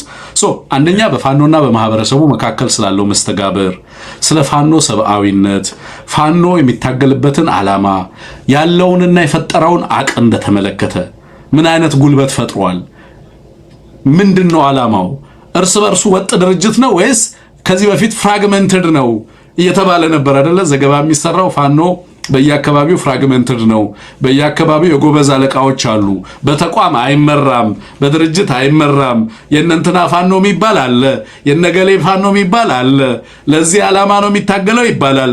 ሃይማኖታዊ ፋክተሮችም እንደዚሁ ለፕሮፓጋንዳ አገዛዙ የሚጠቀምባቸውን ነገሮች ሁሉ አጥንቷል። የሚታገለው ለሆነ ሃይማኖት ቡድን ወይንም ለሆነ ዓላማ ሳይሆን በትክክል የሚታገልለትንም ዓላማ በስፋት ይዞት የወጣ ነው። አንሙት በጣም አሳዛኝ ታሪኮችም ጭምር የተያዙበት ግን ደግሞ አልቲሜትሊ የአማራ ህዝብ ለምን ይታገላል የሚለውን ነገር ለማሳየት ጥረት ተደርጓል። ናው ለምን ዴይሊ ሜል ወይንም ዘ ግሎቤን ሜል ይዞት ወጣ ነው ጥያቄው። አሁን ምን አይነት ታይም ላይ ነው የምንገኘው? አሁን ያለንበት ወቅት ምን አይነት ጊዜ ነው? አሁን ክሪቲካሊ አማራው ማወቅ ያለበት እሱን አሁን የገባንበት ምዕራፍ የፖስት አብይ የኃይል አሰላለፍ የሚሰላበት ምዕራፍ ላይ ደርሰናል። የአብይን ስርዓት መጣል አይደለም፣ አሁን ከዛ አልፎ ማሰብ የሚጠይቅበት ምዕራፍ ላይ ተደርሷል። በነገራችን ላይ በቀጠናው ላይ በአገሪቱ ውስጥም ያለውን የኃይል አሰላለፍ ምናምን ስትመለከተው አላይመንቶቹ አላያንሶቹ ምናምን አብይን ስርዓት በተመለከተ አይደለም። አብይዝ ደን። ለዚህ ነው ጀነራሎቹ ምናምን አልገባችሁም ከሆነ በደንብ ሌክቸር እናድርግ እንጂ የአብይን ስርዓት በተመለከተ ለአብይ ስትሉ ዋጋ እንከፍላለን የምትሉ ሰዎች ጊዜያችሁን አታባክኑ። የሚከፈላችሁ ነገር ካለ ተቀበሉ። ግን ደግሞ ትግሉ እያሸነፈ እንዳለ በደንብ ማወቅ አለባችሁ። የኢትዮጵያን ህዝብ ስነ ልቦና፣ የለውጥ ፍላጎት በደንብ ማወቅ ይኖርባችኋል። ነባጫ እንደ ሜትር ብንጠቀምባቸው አሁን የሚናገሩት ንግግር ስርዓቱ ስለማብቃቱ እየነገረን ነው። ባጫ ከሶማሊያ ጀምሮ እስከ አስመራ ድረስ ያለውን አሰላለፍ ሲያነሳ ነበር በቢቢሲ አንሙት ሰምተህ ከሆነ አይደል? በግልጽ እየነገረን ያለው ስላበቃለት ስርዓት ነው እየነገረን ያለው። ስለገጠማቸው ፈተና ነው። ሊቀይሩት ሊወጡት የማይችሉበት ምዕራፍ ውስጥ ገብተዋል። ብቸኛ ተስፋቸው ብርጌድና አህመዱ ሆኗል አሁን ባለው ሁኔታ። ክሊርሊ ላበቃለት ስርዓት ጊዜያችሁንና ገንዘባችሁን መግደል ያለባችሁ ማባከን ያለባችሁ ሰዎች የላችሁም። ህይወታችሁንም በዛው ልክ ልታባክኑት አይገባም። የዓለም አቀፉ ማህበረሰብ ግን who is ፋኖ ነው እያለ ያለው። who is ፋኖ? what do they want? ምንድነው የሚፈልገው ፋኖ? ማን ነው ፋኖ? ምን ያህል አቅም አለው? ከማ ጋር ነው የሚሰራው? ከነኦላ ጋር ለምንድን ነው የሚተባበረው? ከቲዲኤፍ ጋር ለምን ይተባበራል? ከቀጠናው ኃይሎች ጋር ለምን ይተባበራል? ለኢትዮጵያ ያለው የሰላም ስትራቴጂና ፖሊሲ ምንድን ነው? ለሀገሪቱ ቀጣይነት ያለው እቅድና ፍላጎት ምንድን ነው? ለሌሎች ህዝቦች ዋስትና ይሰጣሉ ወይ? የዓለም አቀፉ መንግስታት አሁን የሚጠይቁት ጥያቄ ክሪቲካሊ እሱ ነው። ማናቸው እነዚህ አክተሮች? ይሄ አገዛዝ በዚህ ደረጃ የሚጮኸው ምኑ ተነክቶ ነው? ባጫን እንደዚህ የሚያደርገው ነገር ምን እየመጣ ነው? እነዚህን ኃይሎች ለማወቅ ለምን እንደሚታገሉ ማወቅ ለአንድ ወር 15 ቀን ሙሉ ከፋኖ ጋር እየተኛ እየተነሳ እየበላ እየጠጣ ዝም ብሎ አይደለም። ይሄን ሁሉ ጊዜ ከአንድ ወር በላይ ፕላን አድርጎ ፋኖን ማግኘት ማለት ቀላል አይደለም። የፈረንሳይ ጋዜጠኞች፣ የካናዳ ጋዜጠኞች፣ የኖርዌይ ጋዜጠኞች፣ የእንግሊዝ ጋዜጠኞች ፋኖን ለማግኘት የሚያደርጉት ጥረት የቱርክ ሌሎችም ሀገራት ጥረት የሚያደርጉት ምን እየመጣ እንዳለ ኢትዮጵያ ውስጥ በትክክል መገንዘብ እየተቻለ ስላለም መሆኑን መገንዘብ ያስፈልጋል የሚል ነው። ዋይ ናው እኛ ደግሞ እነሱ ዋይ ፋኖ እና ፋኖ ለምን ይዋጋል አይደል? እኛ ደግሞ ዋይ ናው ፋኖ እስከዛሬ ሲታገል ነው። የአማራ ህዝብ እየታገለ ነው የነበረው። ዛሬ ለምንድነው ፋኖ ሸፋን እያገኘ የመጣው ነው? it's just about power balance። ይዘህ እየመጣ ያለው አቅም እየፈጠርክ ያለው ተጽዕኖ ነው። ዓለም ያኔ ነው የሚያዳምጥህ። ዓለም ያኔ ነው የህዝባችንን መከራና ስቃይ ለመረዳት ጆሮውን የሚሰጠን የሚለውን ነገር ደጋግመን ስናነሳ የነበረበት ምክንያት ይሄ ይመስለኛል። አንሙት ያው በዚህ መንገድ ላቅርበው ብዬ ነው። የምትጨምረው ነገር ካለ እድል እሰጥሃለሁ። ጥሩ ሄደህበታል። በርከት ያሉ ጉዳዮች ስላሉን ከሰዓት አኳያ ወደ ሌላው ርዕሰ ጉዳይ መቀጠል እንችላለን። መልካም አንሙት። መልካም የውጭ ሀገር ጉዞን በተመለከተ ብልጽግና ከልክሏል። ጸሎት እንዲደረግ ለፓስተሮች የተላለፈ መልእክት እንደዚሁ የዋትስአፕ ግሩፖቻቸው ላይ የተላለፈውን መልእክት እንደዚሁ ስክሪንሻቶችን ተመልክተናል። አንሙት የኛ በዛው መድረክ ውስጥ እንደነዚህ ብልጽግና የጋራ የዋትስአፕ መድረኮች ላይ በርካታ ታጋዮችም ስላሉ የውስጥ አርበኞችም እንደዛ አይነት መረጃዎች ይደርሱናል። በእያንዳንዱ ቦታ ላይ የሚተላለፈው ከተራ የዩኒቨርሲቲ ፕሬዝዳንት ወይንም ደግሞ የዩኒቨርሲቲ መምህራን ጭምር ጀምሮ እስከ ቶፕ የብልጽግና ባለስልጣናት በምንም አይነት መንገድ ከሀገር እንዳይወጡ ቁጥጥር ይደረግ የሚል ከፍተኛ ትዕዛዝ ጠቅላይ ሚኒስትር ጽሕፈት ቤት ሳያቀው ያለ ጠቅላይ ሚኒስትሩ ፍቃድ በምንም አይነት መንገድ ከሀገር መውጣት መግባት አይቻልም የሚል ትዕዛዝ ተላልፏል። በሌላ በኩል ደግሞ ፓስተሮች፣ ሌሎችም የሃይማኖት አባቶች ግማሹ ዱዓ እንዲያደርግ ግማሹ እንዲጸልይ መልእክት መተላለፉንም ሰምተናል። አንሙት ደብረጽዮን እንደዚሁ ከአርቲስቶች ጋር በነበረው ቆይታ የመጨረሻው ምዕራፍ ላይ መገባቱን ከዚህ ስርዓት ጋር በንግግር ምንም ነገር ማድረግ እንዳልተቻለ ላለፉት 3 ዓመታት እንደተሞከረ ለመነጋገር አሁን ላይ ግን በኃይል ብቻ መነጋገር የሚገባበት ምዕራፍ ላይ መገባቱንና ወደ ኋላ ሊባል የማይችልበት ደረጃ ላይ መደረሱን የሚገልጽ እንደዚሁ ስብሰባ ማድረጉን ሰምተናል። ሁሉም የመጨረሻ የተባለውን ስብሰባ እያደረጉ ነው። ብልጽግና በሚጮህበት እና ሊጮህበት በፈቀደለት ሚዲያ ሁሉ እየወጣ እየጮኸ ነው ያለው። ሽማግሌ የተላከውም ሽማግሌ ምንም ውጤት ሳያመጣ እየተመለሰ ነው ያለው። ምን ትላለህ አንሙት ባሉ የመጨረሻ ሰዓት ዝግጅቶች ዙሪያ? እንግዲህ ትናንትና ጀምሮ ከትግራይ የምንሰማቸው ነገሮች አጠቃላይ ዝግጁነት መኖሩን ብቻ ሳይሆን አጠቃላይ ትብብር አገራዊ ትብብር እንደሚያስፈልግ አገዛዙ የቆመበት ከፋፍለህ ግዛ በመተባበር ብቻ ሊገታ የሚገባው መሆኑን ነው። እንግዲህ በጣም ብዙ ነገር ነው የመጨረሻዎቹ ወቅቶች ብዙ ነገር ነው የሚሉት። ይሄንን አይነት ጥሪ በነገራችን ላይ ከዚህ ቀደም ልክ ወደ ስልጣን እንደመጣ ያው ብዙ ማደንዘዣዎች ሲነገሩ ስለነበረ የውጭ ጉዞ እንዳይደረግ የሚል ነገር ከዚህ ቀደም ያኔ ወጥቶ ነበረ። እኔ አሁን ድጋሚ እንደዚህ አይነት ነገር ወጥቶ ከሆነ በጣም የሚገርም ነው። ያን ጊዜ ስልጣኑን ለማደላደል እያንዳንዱ ተቋምና ኃላፊ የበላይ እንዳለበት እንዲያውቅ እሱ አዛዥ መሆኑን ለማሳወቅ ሲል ነበረ ከሱ የጠቅላይ ሚኒስትር ጽሕፈት ቤት እውቅና ውጪ ጉዞ እንዳይካሄድ ያለው። አሁን ከምን አኳያ እንደሆነ አይታወቅም። እንግዲህ የሽሽት የመፈርጠጥ የምናምን ሊከዳ የሚችል የፓርላማ አባል ሹመኛ ሊኖር እንደሚችል ግልጽ ነው። ምክንያቱም ባለፉት ጊዜያትም የተፈጠሩትን ነገሮች እናውቃለን። እስከ ሚኒስትር ዴታዎች የምክር ቤት አባላት ከሀገር እንደወጡ ቀርተዋል እንደምናውቀው። ስለዚህ አሁንም ይሄ ነገር ሊመጣ እንደሚችል ምንም ጥርጥር የለውም። የተፈጠረው ትብብር ብዙ ጫጫታ እየፈጠረባቸው ነው ያለው። ስለዚህ ምንድነው እየሆነ ያለው? ወታደራዊ ዝግጅቱ በሁሉም አቅጣጫ ተጠናክሮ ቀጥሏል። በነገራችን ላይ አሁን በአፋር የተወሰነ አካባቢ ላይ ከዚህ ከትግራይ ፒስ ፎርስ ከሚባለው ኃይል ጋር መለስተኛ ተኩስ መኖሩን እንዲያውም ከቲፒኤልኤፍ በኩል መድፎችም እየተተኮሰ ነው የሚል ጥቆማ እያገኘሁ ነው የነበረ አሁን እዚህ ስቱዲዮ ላይ ቁጭ ብለን ማለት ነው። ስለዚህ ይሄ የአፋር አክሲስ የራያ አክሲስ እያልን እናንተ ስናወራበት የነበረው ነገር በዚህ አካባቢ የሚፈነዳ ነገር ካለ ነገርየው ወደ ሌላ ምዕራፍ ሊገባ እንደሚችል ምንም ጥርጥር የለውም። በትግራይ በኩል የደብረ ጽዮንም አንድ ገብረ የሚባል ሰውዬም ትናንትና ሲናገር የሰማነው በአጠቃላይ በትግራይ በኩል ለዚህ ጦርነት ሙሉ ዝግጅት መኖሩን የሚያሳይ ነው። ኦህዴድ በሽማግሌ ልኳል ይባላል፣ አላከም ይባላል። እነዚህ ሽማግሌዎች ተልከው ሊሆን ይችላል፣ አያደርግም አልልም። እኔ እንደው ቀድሞ ድሮ አብሮ በበላ ድሮ አብሮ በኖረ አብሮ በታገለ ሰበብ እነዚህን ሰዎች በመላክ የማቆየት የማቀዝቀዝ እስቲቆይ እንዲባል እንዲሃነ የማሳሳቻ የጊዜ መግዣ ስልቶችን ሊተገብር ይችላል። ስለዚህ በዚህ በኩል እንዳትወጡ ይላል፣ በዚህ በኩል ሂዱና ሸምግሉኝ ይላል። አጠቃላይ ጽሁፎችንም ተመልከታቸው። እኛ የፖሊሲ ኦፍ ሪስትሬንት የመታቀብ ፖሊሲ የተከተልን ነው ይላል።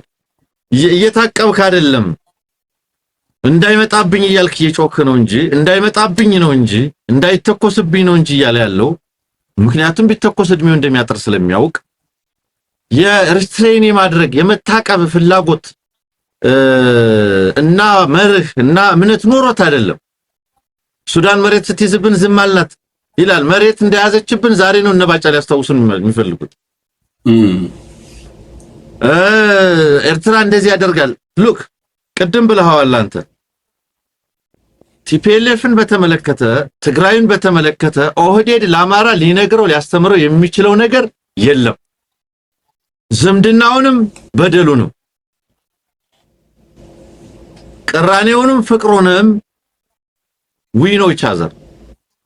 እንደው ጭራሽ ኦህዴድ የሚባል አስተማሪ መጥቶ ሊነግረንም አይችልም በጭራሽ። ትግራይንም ቲፒኤልኤፍንም አማራ ያውቀዋል፣ በደንብ ያውቀዋል፣ ፍቅሩንም ቅራኔውንም። ዛሬ መጥቶ ዮሐንስ ጊዜ ጀምሮ በሰሜኑ ጦርነት ብሎ አስነዋሪ ነገር ፈጸመባችሁ፣ ወረራችሁ። እንደ መንግስት አንተ እኮ ነህ እንዳይወረር ማድረግ የነበረብህ። ቲፒኤልኤፍ አማራ ክልል መጥቶ ይሄን ሁሉ ፈጸመ ይላል፣ ይሄን ሁሉ አደረገ ይላል። እንደ አንተ ኃላፊነት ታዲያ ማን ነው ተጠያቂ? እንዲህ እንዲሆን በማድረግ ተጠያቂ መሆን ያለበት ይሄው አገዛዝ እኮ ነው።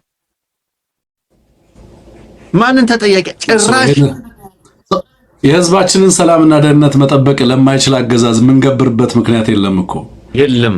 ያን ጊዜ እንዲህ እንዲደረግ ያደረገ አገዛዝ መልሶ በቁስህ ላይ የሚሳለቅ ያደረገው ነገር አስነዋሪ ነው አለ። ትምህርት ቤት አቃጠለ፣ ፋብሪካ እንደዚህ ያደረገ ምናምን አለ። ዌር ሃቭ ዩ ቢን? አንተ ምን ነበርክ ያኔ? ምንድነህ አንተ? መንግስት ያስፈልገው ለምንድን ነው ታዲያ ህዝብ? ስለዚህ አሁን የአማራ ህዝብ መንግስቱን አውቋል። የአማራ ህዝብ መንግስት ፋኖ ነው። ከዚህ አገዛዝ ፍቅርም ጸብም አይቸረቸርለትም ለአማራ ህዝብ። ከዚህ አገዛዝ ለአማራ ህዝብ የሚቸረቸር የሚነገድ የሚነገር ፍቅርም ጸብም የለም። ተዋውቀናል። አሁን ጨርሰናል። የኦሮሞ ልሂቅ አገር ሲመራ ስልጣን ሲይዝ ምን ሊያደርግ እንደሚችል እነዚህ ሰዎች ባለፉት 8 ዓመታት ለኢትዮጵያ ሕዝብ ለአማራ ሕዝብ አስተምረዋል። ማፈር ያለበት የኦሮሞ ልሂቅ፣ ማዘን ያለበት የኦሮሞ ልሂቅ ነው። እነዚህ በስሜ ስልጣን ላይ የወጡ ሰዎች ያደረጉት ነገር ካቴጎሪካሊ የኦሮሞ ልሂቅ ማለት አንችልም። አንሞት ልንል የምንችለው የብልጽግና ኦህዴድን ልሂቅ ነው እንጂ በርካታ ጸረ አገዛዝ ትግልና አሰላለፍ የያዙ የኦሮሞ ልሂቃን ስላሉ ማለት ነው። በሌላ መንገድ እንደተቆም ስልጣን ላይ ያለውን ነው ያለው ማለት ነው። ስልጣን ላይ ስላለው ስለዚህ በአጠቃላይ አሁን ያለው መርበትበት አሁን ያለው ወዲያ ወዲህ አንድ ቋንቋ ነው እየተወራ ያለው። ሆርን አፌርስ ላይ ኦቤን እና አማራ ቴሌቪዥን ላይ ወይም ነባጫ ቃለ መጠይቅ ላይ ወይም የነቀጀላ ኢንተርቪው ላይ ወይም ሰሞኑን የሚመጡት ላይ ተመሳሳይ ነገር ነው የሚወራው። እኛ እኮ ታቀበናል፣ እኛ እኮ ዝም ብለናል፣ እኛ እኮ ችለን ነው ሱዳን እንዲህ ሲያደርገን ችለናል፣ ኤርትራ እንዲህ ሲያደርገን ችለናል፣ ወያኔ እንዲህ ሲያደርገን ቻል። ያው አምፕሊፋይ ለማድረግ አማራውንና ሌላውን እንኳን ያነሳም ያው ባጫ ነው ያነሳው። ፋኖ እርስ በርስ ችግር ውስጥ ነው አለ ዛሬ ባጫ ያው እናነሳ ይሆናል። ዲስሚስ ሊያደርግ ነው የፈለገው። አንድ እናነሳዋለን በኋላ ላይ። ስለዚህ ምንድነው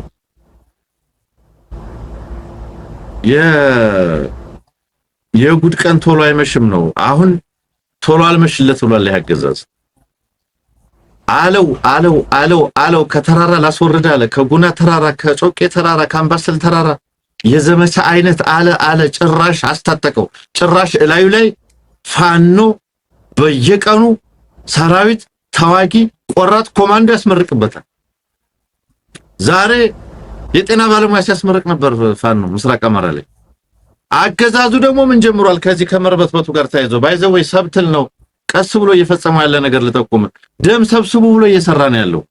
ደም ባንክና ደም ልገሳ በሚል የጦርነቱ ዝግጅት አካል ነው። በነገራችን ላይ የጦርነቱ ትልቁ ሎጂስቲክስ ደም ነው። ስለዚህ በየአካባቢው ደም ልገሳ ብሎ እኔ ለእናቶች ለወላድ እናቶች ለተጎዱ በምንም አይነት ሁኔታ ይሄ መደረግ እንዳለበት አምናለሁ። ይሄ አገዛዝ ግን አሁን በዋነኛነት ደም ባንክ አገልግሎት በየአካባቢው እየሰራ ያለው ግን እያለቀ ያለ ሰራዊት ነው። የጦርነት ዝግጅት አካል ነው። የእሱ አካል ነው። በከፍተኛ ደረጃ ነው ዘመቻ ነው እየተደረገ ያለው እና ግራ የገባው ነገር ነው። መቸለታም አንድ በጣም የሚያስቅ ነገር ስንመለከት ነበር ኢትዮጵያ ቴሌቪዥን ላይ። እንደው ችግኝ ተከላውን እንኳን እነዚህ ታጣቂ ቡድኖች ቢቀላቀሉ ይላል አንዱ ጋዜጠኛ ተንታኝ ነው ይበለውና ችግኝ ተከላውን እነዚህ ታጣቂዎች ጫካ ያሉ ቡድኖችን ቢቀላቀሉት ምክንያቱም ያው ጥቅሙ ለነሱም ነው አለ። ያ አመለ ባይዘዌይ ሚዲያው በጣም አስቂኝ በሆነ መንገድ ነው ያለው ሁኔታ ለና ሚዲያው በጣም ጥሩ ነው። የብልጽግና ሚዲያ ይቀጥል በዚሁ ነው የምንለው። ጥሩ ተደርጎ ተይዟል። እንዲህ አለ ቀኝ አርበኛ የምትለው ነገር ቀኝ አርበኛ የምትለው ነገር በሁሉም ዘርፍ ብዙ ነገር እየሰራ ነው ያለው የሚለው ነገር ባጫን እናንሳ እንሙት። ሁለት ነገር በሆነ ሪቪው ላይ ወጣ አለ።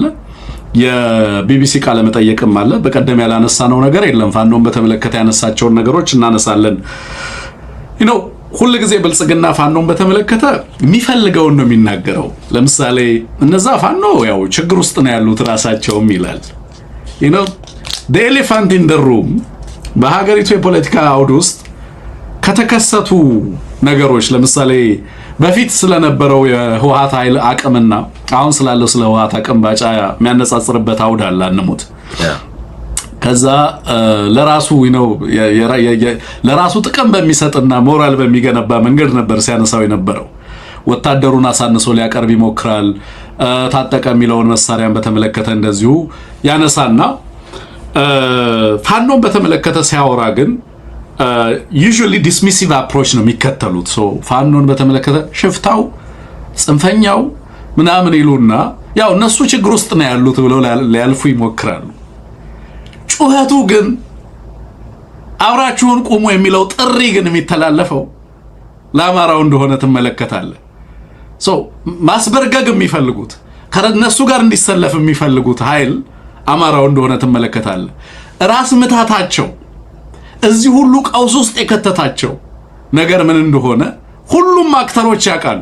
ኢትዮጵያ ውስጥ ያሉ አክተሮች በነገራችን ማን ያዛባው እንዴት ነው የተዛባው የሚለውን ነገር በደንብ አውቀውታል። ግን የሚፈሩትን ነገር በአደባባይ መናገር አይፈልጉም። ለምሳሌ የፋኖ ናይትሜር እንደሆነበት ግን የምታውቀው ዘመነን ሜንሽን ያደርጋል። ዲስሚስ ካደረገው በኋላ ችግር ውስጥ ናቸው ካለ በኋላ ዘመነ ነው የሚመጣው ሲል ደግሞ ትሰማዋለህ። ሊደብቅ ይፈልጋል፣ ግን ሊደብቀው አይችልም። በነገራችን ላይ ብልጽግና ከዚህ በኋላ ምንም እየደበቀ መቀጠል የማይችልበት ደረጃ ላይ ደርሷል። ምንም ከዚህ በኋላ ሊደብቅ ዛሬ ለምሳሌ ከሶማሊያ ሊመጣ ስለሚችለው ነገር ሜንሽን አደረገ። ፈልጎት አይደለም። በዚህ መንገድ ባይናገር ደስ ይለዋል።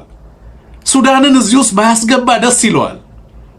እዚህ አሰላለፍ ውስጥ ሌሎች ኃይሎችን አፋርን ባያስገባ ደስ ይለዋል። ግን በቃ ምንም ማድረግ አይቻልም። መናገር አለበት አሁን ከዚህ በኋላ በቃ። ምክንያቱም የመጣው ነገር ሪል ነው። አፍጥጦ ነው የመጣው። ሊያስቆመው የሚችለው ሊያስቀይረው የሚችለው ሽማግሌ ቢልክ ለምሳሌ ሆርን ሪቪው ላይ አንሙት ምንድነው የሚለው በባጫ ስም የወጣው ጽሁፍ ላይ በአደባባይ ወጥተን ኤርትራ ከኛ ጋር እንድትደራደር ጠየቅን፣ ከዚህ በላይ ምን እናደርግ ይላል። አልደራደርም አሉን። በአደባባይ መተን ለዩኤን ደብዳቤ ጽፈን ፕሊድ አደረግን፣ ተማጸንን ይላል። ከእናንተ ጋር አንነጋገርም፣ እናንተ ለመነጋገር ብቁ አይደላችሁም። የምንነጋገረው ኢትዮጵያ ላይ ቀጣይ ኃይል ሲመጣ የኢትዮጵያን ሕዝብ ኃላፊነት ሀገሪቱንና የሀገሪቱን ጥቅም የሕዝቦቿን ደህንነት ከግንዛቤ ውስጥ አስገብቶ መነጋገር ከሚችል ኃይል ጋር ነው የኤርትራ መንግስት አቋም። ቢካዝ የኤርትራ መንግስትና አብይ አህመድን ሰው አድርጎ የማይቆጥራቸው ከኢትዮጵያ ሕዝብ ጋር እየተዋጉ እንዳሉ ስለሚያውቅ ነው። የራሳቸውን ሕዝብም ለመጨረስ የተነሱ ኃይሎች ከጎረቤት ሀገር ጋር የኢትዮጵያን ጥቅም ወክለው መነጋገር አይችሉም። ያስናቃቸው በሱዳንም መንግስት በሌሎችም መንግስታት እና አብይ አህመድ ከኢትዮጵያ ሕዝብ ጋር ከተዋጉ ከኛ ጋር ዘመድ ሊሆኑ አይችሉም ነው። የራሱን ሕዝብ የሚፈጅ አካል ከሌላው ጋር ልዛመድ ሊል ይችላል ወይ ነው ጥያቄው። የቀጠናውን ሕዝብ ያስገረመ ስብስብ እኮ ነው ብልጽግና። መርስለስሊ የራሱ ትምህርት ቤቶች ላይ ቦምብ የሚጥል እኮ ነው። የጤና ተቋማትን የሚያወድም የኢትዮጵያ ሕዝብ ላይ 10 ምናምን እዝ ያዘመተ እኮ ጦር እኮ ነው ብልጽግና። እንደዛ አይነት ስብስብ እኮ ነው። ይሄ ስብስብ አሁን ወጥቶ በመጨረሻ ሰዓት እንግዲህ በባጫ በኩል ነው ሁሉን ነገር እየተመለከትን ያለ ነው። አይ ቲንክ ሌሎቹ ለዚህም ብቁ የሆኑ አልመሰለኝም። ባጫ ነው በነፃነት ተፈቶ የተለቀቀው። ስለዚህ እስኪ ያንሙት ባጫ ላይ እና የባጫን በተመለከተ ያለህን ግምገማ አስቀምጠልን። መልካም። እኔ በደንብ ክሪቲካሊ ለተመለከተው የ27 ደቂቃ ቃለ መጠይቅ ነው የወጣው ቢቢሲ ላይ። እርስ በርስ የሚምታቱ አንዳንድ ጊዜ ዛቻ፣ ሌላ ጊዜ ፍርሃት፣ አልፎ አልፎ ልመና በግልጽ የተመለከትኩበት ቃለ መጠይቅ ነው። ለምሳሌ ትግራይን በተመለከተ አንዳንዱ ማሳሳቻም አለው ወይም ዝም ብለህ የራስህን እውነት የመፍጠር ፍላጎትን በደንብ ትመለከተ። ለምሳሌ ቅድም ያነሳው አቅም የላቸውም፣ የአቅም ጉዳይ የኃይል ሚዛን ያነሳል። ቲፒኤልኤፍ አቅም የነበረው ደብረሲና ያለ ነው አሁን ነው ብሎ ይጠይቀዋል። ያኔ እኮ ነው ታንክም ምንም ሰራዊት መሳሪያ ይዘው የነበረው ዛሬ ምን አላቸው ይላል። እንግዲህ እሶት ከሆነ የምትሰራው የጥንካሬ ድክመት እድሎች ፈተናዎች እንደዚህ አይነት ነገር እየሰራ ከሆነ በአግባቡ እንደ ወታደራዊ ቁመናን በአግባቡ ልታስቀምጥ ትችላለህ። ጥንካሬያቸውን እንዲናገር አይደለም ነሰሰርልኝ፣ ግን ድክመትም ከሆነ በአግባቡ ሊነገርም ይችላል። ትናንት አማራን አሰልፎ እሱ ኤርትራን አሰልፎ አልቡራንን በዚህ በኩል መንገድ ዝጋ ብሎ ከሶማሌ ምናምን አድርጎ ከኤምሬትስ ከምናምን ከቱርክ ያን ሁሉ መሳሪያ እየጫነ ገንዘብን በነበረው ጊዜ ያን ሁሉ አድርጎ ያን ሁሉ አሰልፎ ነበር የተዋጋው። ዛሬ ነገራችን ላይ በአደባባይ ይናገራል። ያን ማድረጉ ትክክል እንደሆነ ይናገርና አሁን ሌሎች ሲያደርጉት ስህተት ነው ብሎ ነው ሊከራከር የመጣው። እሱ ነው ጽምዶን ተውት ይላል እኮ ባጫ በቀለም ጠይቁ። ይሄን ጽምዶን ቢተውት ይሻላል ይላል። እንዴ አንተ ትናንት አርጋት እዚህ ሲመጣ በአንተ በኩል ሲመጣ ነው የምትመር። አሁን ምን ይላል? የሚምታቱ ነገሮች ኦኬ ትግራይን እንደዚህ ይልና አቅም የላቸውም ምናምን ይላል። ነገር ግን አሁን እሱ ያላወቀው ትናንት ከኔ ጋር ናቸው ያላቸው አካላት በሙሉ ዛሬ ከሱ በተቃራኒ ቆመዋል። እንደው ከትግራይ ጋር ቆመዋል ባል ኢንፋክት እሱ ራሱ ያለ ነው ትናንት ከሱ ጋር የነበረውን ኤርትራ በጽሁፉም ላይ እንደተጠቀሰው ከትግራይ ጋር አብሮ ተሰልፈዋል። እንዴት ይላል ደግሞ ልክ የያዙት ምን መሰል አንተን የነዚህ ሰዎች ተፈጥሮ እንትን ቁስል በማከክና በማመታታት በመከፋፈል ካልሆነ መቆጣጠር እንደማይችሉ ያውቃሉ። ሊተማመኑ የሚችሉ አይደሉም። አንደኛው እኮ አንደኛውን ሊያጠፋ የሚሰራ ነው። ሁለቱ እንዴት አብረው ይቆማሉ? ትናንትና ገደለን ጨፈጨፈን ሲሉ አልነበረ ወይ ይላል። እኛንን ያስጨፈጨፍናችሁ ጋብዘን ምን ብለን እኮ ማለት ኃላፊነት ለመውሰድ ዝግጁ አይደለም። ነገር ግን ትናንት ጨፍጭፎናል ስላላችሁ ዛሬ እንድትጣመራላችሁ ይላል። ቁም ነገሩ ትናንት ከሱ ጋር የነበረው ዛሬ ከዚያ ጋር ሆኗል። ሁለት ነገር ያመጣል። በአንድ በኩል ሰራዊታችን እንዲለጠጥ ለማድረግ እየተሰራብን ነው አለ። በዛ አሁን በግብጾች ሶማሊያ ይገባሉ። አልሸባብ ወደ ኢትዮጵያ ወደ ላይ እንዲመጣ ይደረጋል። በዚህ በኩል በጋምቤላ በቤኒሻንጉል ሌላ ተከፈተ ግንባር አለ። በዛ በኩል የኦሮሚያ ኃይል አለ። በዚህ በኩል የአማራ ኃይል አለ። በላይ የትግራይና የሻቢያ ኃይል አለ ይላል። በዚህ ሁሉ ሰራዊታችን እንዲለጠጥ ለማድረግ እየተሰራ ነው ይልና ጦርነቱ ግን በአጭር ጊዜ ነው የምንጨርሰው ይላል። የቴክኖሎጂ ጉዳይ ነው ይላል። ማለት ያለበት እሱ ስለሚሆን ያነሳቸው ነገሮች የፕሮብለሙን ግዝፈት አሳይቶ መፍትሄ ላይ ሲመጣ ደግሞ በአጭር ጊዜ ያልቃል ይላል። ፕሮብለሙ ምን ያህል ውስብስብ፣ ችግሩ ምን ያህል ውስብስብ፣ ምን ያህል ሊቆጣጠረው እንደማይችለው እንደተሸነፈ በችግሩ ብቻ ከነገረ በኋላ መፍትሄው ቴክኖሎጂ ነው ደግሞ ይላል እና በአጭር ነው የምንጨርሰው ይላል። በአጭር ነው ያልከው ይላል። ይኸው ማስፈራራት፣ መለመን፣ መዋሸት አይደለም እንደዚህ የተቀላቀሉ አይደል። ለምሳሌ ትግራይን የጦር ሜዳ ልትሆኑ ነው በፈር ዞን አድርጎ ሻቢያ ጦርነቱ ትግራይ ላይ እንዲሆን ሊያደርገው ነው። ትግራይ ነው ጦርነቱ የሚሆነው ይላል። ስለዚህ ጦር ሜዳ ልትሆኑ ነው ይልና ግንባርና ደጀን የለም ብሎ ደግሞ መልሶ ያፈርስብሃል። ኦኬ ስለዚህ አስመራም ግንባር ይሆናል ካለ አዲስ አበባም ግንባር ነው። ለምንድን ነው የጦር ግንባሩ ትግራይ ብቻ የሚሆነው? ወይ አንደኛውን ቃል መያዝ ይገባል። የጦር ግንባሩ ትግራይ እንደምትሆን ሁሉም ኃይል ወደዛ ኮንሰንትሬት እንደሚያደርግ የፊልሚያ ሜዳው እሱ እንደሆነ አድርጎ ያወራል። መልሶ ግን ካርቱም ደጀን ነው አልፋሽካ ግንባር ነው የሚባል ነገር አይኖርም። ባድመ ግንባር ነው አስመራ ደጀን ነው የሚባል ነገር የለም ይላል። ስለዚህ with the same token ትግራይ ግንባር ነው አዲስ አበባ ደጀን ነው የሚባል ነገር አይኖርም ነው የምንለው በሱ ቋንቋ ለመመለስ ያክል ማለት ነው። ነገር ግን እንትንም ጨምርባል ልመናም ይጨምርበታል። እንደው ትግራይ ላይ ያለው ሊጨርሰው ብዬ የትግራይ ህዝብ መቃወም አለበት አለ።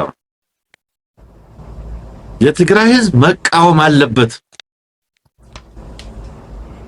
መሳሪያ አላስረከበንም ማለት ይኸው ደካማ ነው እንዳላለ ቅድም በፊት መሳሪያ ታጥቆ ነበር ብሏል አይደል? አሁን ደግሞ ደካማ ነው የለም ካለ በኋላ የተሰበሩ የተበላሹ መሳሪያዎች ነው እንጂ ሰጠን ታንኩንም መድፉንም ሮኬቱንም አየር መቃወሚያውንም ደብቆ ቀብሮ ነበር አሁን እያወጣው ነው አለ።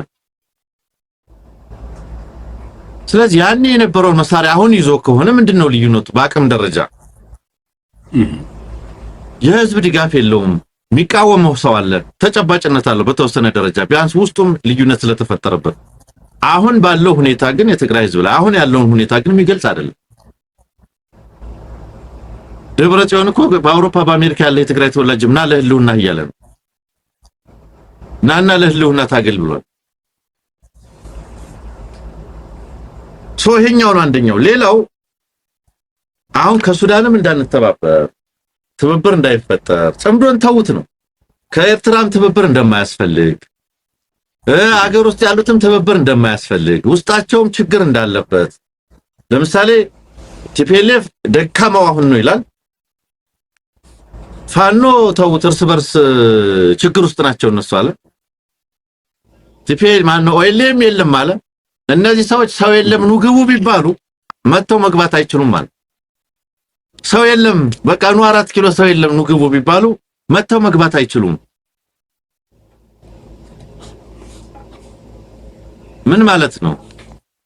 ለማሳነስ ይሞክራል። ተመልከት፣ ለማሳነስ ትግራይንም ለማሳነስ ፋኖም በቃ በውስጥ ችግር ውስጥ ነው አለ። ኦኤልኤም የለም አለ። እንደው ከማሳነሱ በዛት ባዶ ነው ኑ ተብሎ ቢጠሩ መምጣት አይችሉም ማለት ይሄ ለማሳነስ ፍላጎት። ፍርሃት ደግሞ አለ፣ ከባድ ፍርሃት አለ። ለምሳሌ ቲፒኤልኤፍ በግብጽ ነው ፋይናንስ የሚደረገው አለ። በግብጽ ገንዘብ የተሰጠ ነው ማረጋገጫ አለው ሲለው እንዴት ይሄን ጥያቄ ቢቢሲ ይጠይቀኛል ነው ያለው። አታውቁም ወይ ያለ አታውቁም ወይ? እንግዲህ ግብጽ ድረስ ሄዶ ብዙ ነገር እንዳሉ እናውቃለን።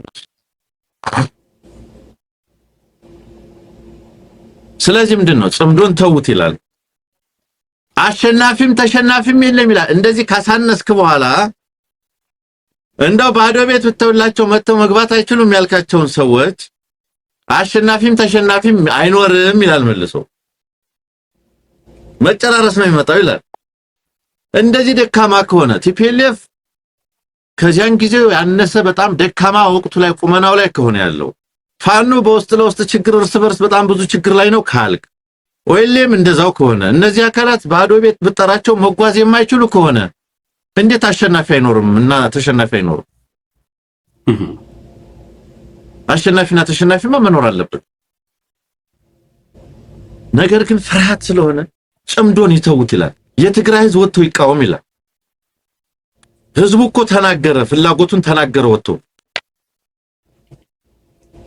የህዝብ ጥያቄን መልሳለን ማለት ህዝቡ እኮ ጥያቄውን ተውን አለ። በቃ በምርጫው ተናገረ ተውን ብሎ ገንዘብ እኮ ነው የሚፈልጉት ከመንግስት ጋር ይደራደሩ።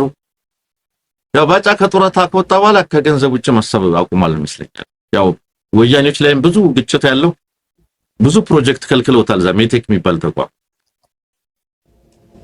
እና ብዙ ቂም ቋጥሮ ነው። በአጠቃላይ እኔ የሚያነሳቸው ነገሮች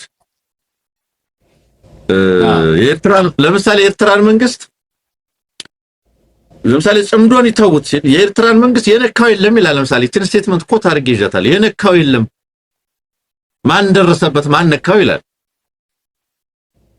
እዛኛው ጽሁፍ ላይ ደግሞ የኤርትራ መንግስት ወታደሮቹን ልኮ የኢትዮጵያ ሶይል ላይ ከቲፒኤልኤፍ ሰዎች ጋር ተገናኘ፣ ይሄ ሉዓላዊነት መድፈር ነው፣ ናሽናል ሴኩሪቲ መዳፈር ነው፣ ምናምን ማድረግ ነው፣ የኢትዮጵያ ሉዓላዊነት ጥሷል፣ ታጣቂዎችን እየደገፈ ነው። ኢትዮጵያ ራሷን መከላከል ብትችል እንኳን ያው ለመከላከል የራስን ምንድነው የመታቀብ ፖሊሲ ተከትላ ነው እንጂ መብቷ ነው። ይሄ ዝምታችን ግን ይሄ ትግስታችን ግን ዝም ብሎ ሊቆይ የሚቀጥል በዝምታ የሚቆይ አይደለም። መልስ መስጠታችን አይቀርም። ይሄ ከመሆኑ በፊት ግን መፍትሄ ያስፈልገዋል እያለ ደግሞ ጥሪ ያቀርባል። የነካት የለም ኤርትራ የነካሽ የለም። ስለዚህ ሱዳን የነካሽ የለም። መሬት ወስዳችሁብን እንኳን ዝም ብለናቸዋል አለ። መሬት ወስደውብን ዝም ብለናቸዋል።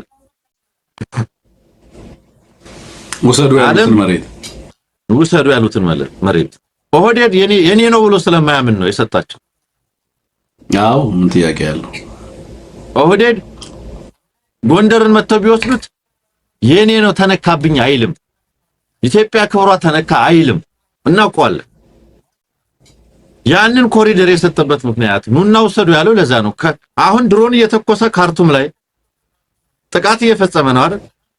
ለሁለቱ ሀገር ወንድማማችነት እህትማማችነት ከመቆርቆር ነው ያንን ቦታ ያላስለቀቀው። ታዲያ ካርቱም ለመተኮስ ተነሳሽነት የወሰደ አካል ይሄን ግዛት ለማስለቀቅ ለምን አልሞከረም? ነገር ግን በበቂ መጠን ተቋስሏል። ስለዚህ ምንድነው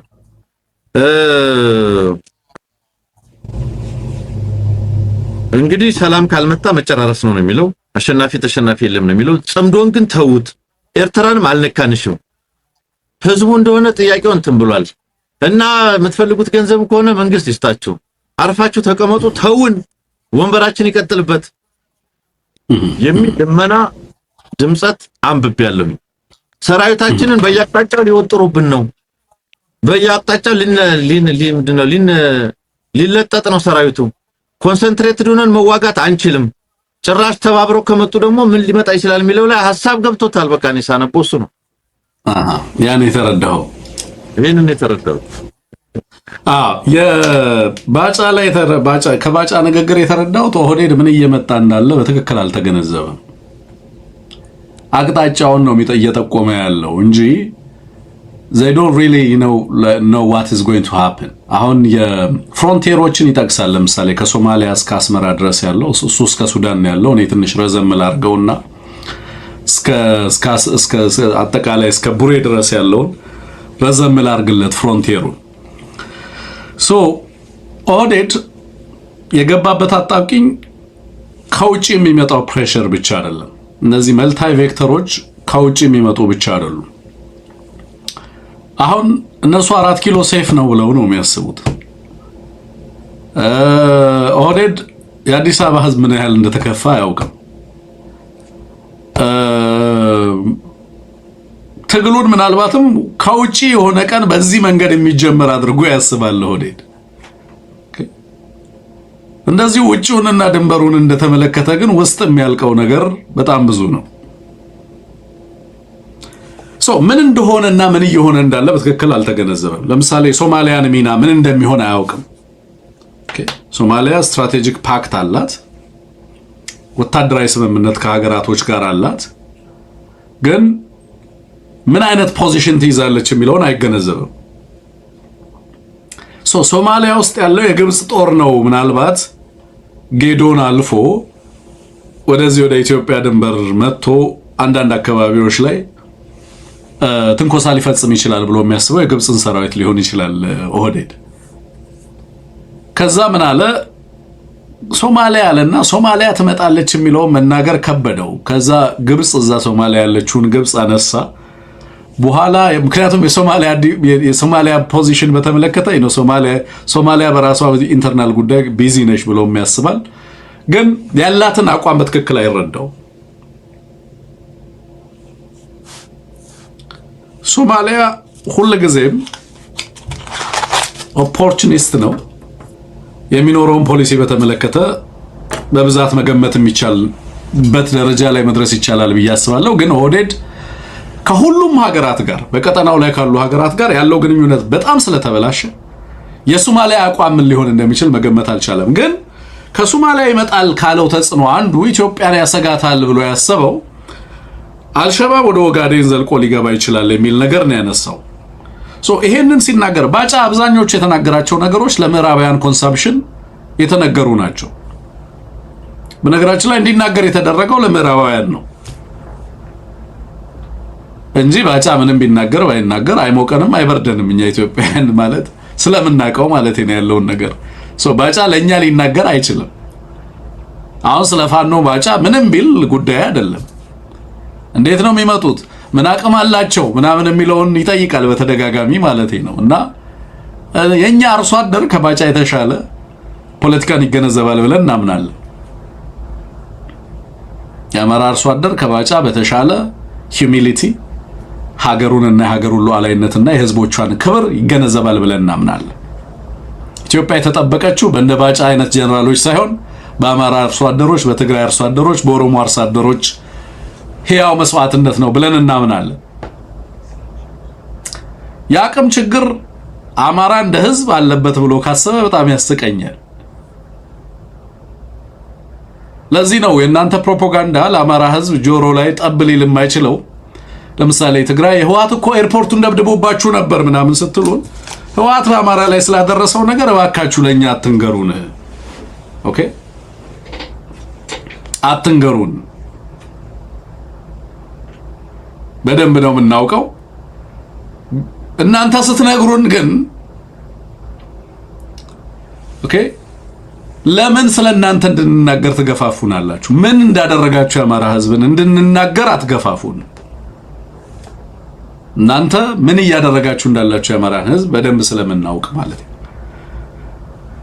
እናንተ ለአማራ መናገር የሚገባችሁና ማይነገበው ስለማታውቁት ነው ማህበረሰቡን ባይዘው እንዲህ አይነት ፕሮፓጋንዳም ተራ ፕሮፓጋንዳ የምትሰሩት። ከረሜላ እየሰጠ መታባብለውና እንቁልልጭ የምትለው ህዝብ አይደለም ያማራ ህዝብ። በነገራችን ላይ በኢትዮጵያ ውስጥ ለረጅም ጊዜ በኢትዮጵያ ሀገረ መንግስት ቀጣይነት ባለው ሀገረ መንግስት ውስጥ ኢትዮጵያ ሉዓላዊነቷና ክብሯ፣ ቋንቋዎቿ፣ ባህሎቿና ሃይማኖቶቿ ተጠብቀው እዚህ ደረጃ እንዲደርሱ ያደረገው ያማራ ህዝብ ከሌሎች ህዝቦች ጋር በአንድም በሌላ መንገድ ግጭት ሳይኖረው ቀርቶ አይደለም። እንዴት ግጭቶችን መፍታት እንዳለበት ስለሚያውቅም ጭምር ኢትዮጵያ እዚህ ደረጃ እንድትደርስ ያስቻለው።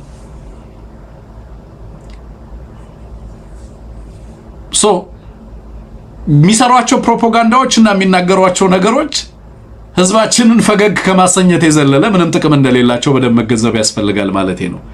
ከዛ ውጭ ግን የተናገራቸው ነገሮች አነሙት። ለምሳሌ በጽሁፉም ሆነ በንግግሩ ጦርነቱ ቀጣናዊ ይሆናል ሲል በፍጥነት ጦርነቱን የት ጋር ያደርሱታል? አይተህ ከሆነ ቀይ ባህር ጋርና ባበል መንደብ ላይ ያመጡታል። ቀጣናው ይተራመሳታል ነው የሚሉት። ስትራቴጂክ ደብዝ አለን፣ ቀይ ባህር ላይም እንትን ላይም ኮሪደር እንዘጋለን ሊሉ ይፈልጋሉ። በአንድ ጊዜ በቃ ከቀይ ባህር አንስቶ እስከ ባበል መንደብ ድረስ ያለውን ነገር ስትሬች አድርገነው በዛ አካባቢ ላይ የሚደረገው ማሪታይም እና የዚህ የንግድ እንትን ሙሉ ለሙሉ በእኛ ቁጥጥር ስር ውሎ ዓለም ሁሉ በዚህ አካባቢ ላይ ስለሚፈጠረው ቀውስ ማሰብ አለበት። ሌላው ሁሉም ይሰደዳል ሲል ሰምተዋል። አንሙት ስደት ጅቡቲም ኬንያም ሁሉም በስደተኛ ይጥለቀለቃል ይላል። ለማን እያወራ መሰለ? ለምዕራባውያን ነው የሚያወራው። እቺን በደንብ እናውቃታለን። ገባ? ባለፉት 5 ዓመታት ስደተኛን እንዴት የፖለቲካ ጦር መሳሪያ አድርገው ምዕራባውያኑን ለማስበረገግ እንደሚጠቀሙበት በደንብ ነው የምናውቀው። ተፈናቃይ ወደዚህ እንልካለን፣ ወደ ጅቡቲ እንልካለን፣ ወደ ኬንያ እንልካለን። እነ ኬንያም ይገባሉ፣ እነ ደቡብ ሱዳን ይመለከታታል። ደቡብ ሱዳን በፖዚቲቭም በኔጌቲቭም መግባት አለባት፣ እዚህ ውስጥ መግባት አለባት። ደቡብ ሱዳን እኮ የለችም፣ ሟምታለች ለራሷ። የኑዌርና የድንካ ግጭት አድቅቋታል። ያለው ሃዛርድ ያለው ክራይሲስ ቀላል አይደለም። ደቡብ ሱዳን ምርጫ ለማከናወን የሚያዳግት ሁኔታ ውስጥ ገብታለች። አሁን ሽማግሌ ሆነውም ቢሆን ኬንያና ጅቡቲም እዚህ ውስጥ መግባት አለባቸው እያሉ ነው። ኬንያና ጅቡቲ መሬቷ ተወስዷል እኮ በኤርትራ። እንዴት ዝም ትላለች?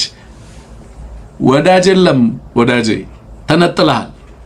ለምን የተነጠልከው? ግብጽ ገንዘብ ስለምታፈስ አይደለም። በድንቁርናህ ምክንያት የኢትዮጵያ ሕዝብ ላይ ጦርነት ስላወጅክ ነው የተነጠልከው። የኢትዮጵያ ተጋላጭነት የሚመነጨው በእናንተ ሊደርሺፕ ውድቀት ምክንያት በኢትዮጵያ ሕዝቦች ላይ ከታወጀው ጦርነት ነው። የኢትዮጵያ ፌይለር የሚመነጨው መላ ቀጠናው ላይ ተላላኪ ሆነው የሌሎች ሀገራትን ፍላጎት ተሸክመው በጎረቤቶቻቸው ላይ ሲያሴሩ፣ በኢትዮጵያ ሕዝብ ላይ ሲያሴሩ፣ የኢትዮጵያ ሕዝብ ላይ ጦርነት ሲለማመዱ፣ ድሮን ሲለማመዱ እኮ ነው የከረሙት እነዚህ ቡድኖች። አንሙት። አሁን ሌሎች ሀገራት ላይ ጣታቸውን ይቀስራሉ። እነንትና እዛ ሄዱ። ግብጽ ሶማሊያ እንዴት እንደመጣ አታውቁም እንዴ? ግብጽን ሶማሊያ ያመጣው እኮ ቲፒኤልኤፍ አይደለም። ቲፒኤልኤፍማ ሶማሊያ ላይ ቪላ ሶማሊያ ውስጥ ነበር። እነ ሸርማርኬን ጠይቁ፣ እነ ሼህ ሐሰንን ጠይቁ። ያልሰማችሁ ከሆነ ሶማሊያ ውስጥ ቲፒኤልኤፍ ያላጸደቀው ፕሬዝዳንት አይመጣም ነበር። ነገሩን ባያትሁኑ እንንገራችሁ ከተባለ አውሮፓ ሀገራት ሶማሊያ ውስጥ እንደፈለጉ ያቦኩም ነበር። ቲፒኤልኤፍ ኢትዮጵያ መሪ በነበረ ጊዜ ሶማሌላንድ ላይ ኢትዮጵያና የኢትዮጵያን ኢንተረስት ማይጠብቅ ፕሬዝዳንት እንዳይሾም ያደርግ ነበር። ጎረቤት ሀገራት ላይ ተጽዕኖ ነበረው። በቀጥታ የጎረቤት ሀገራት ሰላም ላይም ተጽዕኖ ነበረው። ከኢትዮጵያ ሰላም ነጥሎ አይመለከትም ነበር። ለቀጠናው ያለው ፖሊሲ ፈጽሞ ከናንተ ጋር የሚነጻጸር አይደለም። ነገሩን አትበሉ ማለት ነው። በቲፒኤልኤፍ ዘመን አይደለም እንደ ህዳሴው ግድብ የተጀመረው። ኦፍ ኮርስ የተጠናው ቀደም ብሎ በቀዳማዊ ኃይለ ሥላሴ ጊዜ ነው፣ ምንም ጥያቄ የለውም። የመሰረት ድንጋዩ የተቀመጠው ግን በቲፒኤልኤፍ ዘመን ነው። ግድቡን ሊሸጠው ነው ቲፒኤልኤፍ ልትል አትችልም።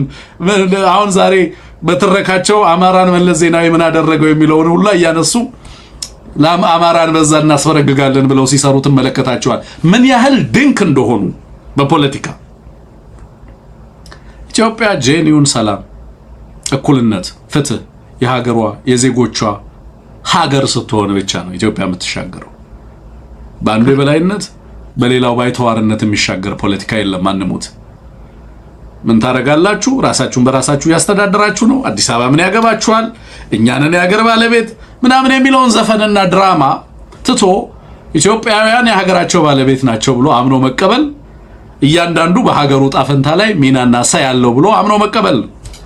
ኦህዴድ ወደዛ ሚዛን ይመጣል። ሳይወድ በግዱ ወደዛ ሚዛን ይመጣል። የኢትዮጵያ ሉዓላዊነትና ክብር በሁሉም ኢትዮጵያውያን የጋራ ትብብር የሚጠበቅ ይሆናል። የዛኔ በኢትዮጵያ ሕዝብ ላይ ግን ፍጅትን ያወጀ በጎረቤት ከኢትዮጵያ አልፎ በጎረቤት ሀገራት ላይ የሚዝት ስርዓት ግን ለኢትዮጵያም ሆነ ለቀጠናው ሰላም ስጋት ነው የሚሆነው። ብልጽግና የተሸነፈው በኢትዮጵያ ሕዝቦች ላይ ጦርነት ያወጀ፣ በኢትዮጵያ ሕዝብ ላይ ድሮን ያወጀለት፣ በድሮን የኢትዮጵያን ሕዝብ መደብደብ የጀመረለት፣ ጎረቤቶችን ጋብዞ ራሱ እየተናገረ ሱዳኖች ከኛ ጋር ነበሩ አለ። በትግራዩ ጦርነት ጊዜ ኤርትራም ከኛ ጋር ነበር የዛኔ አለ። አሁን ካልኩለሱ ተቀየረና እነሱ ብቻቸውን ሆኑ። ሌላው ኃይል ደግሞ የቀጠናው ስጋት እንደሆኑ እነዚህ ሰዎች በትክክል ገመገመ መጣ። አሁን ያዙ ይልቀቁኝ። ምንድነው እያለ ያለው? እንጨራረሳለን አለ።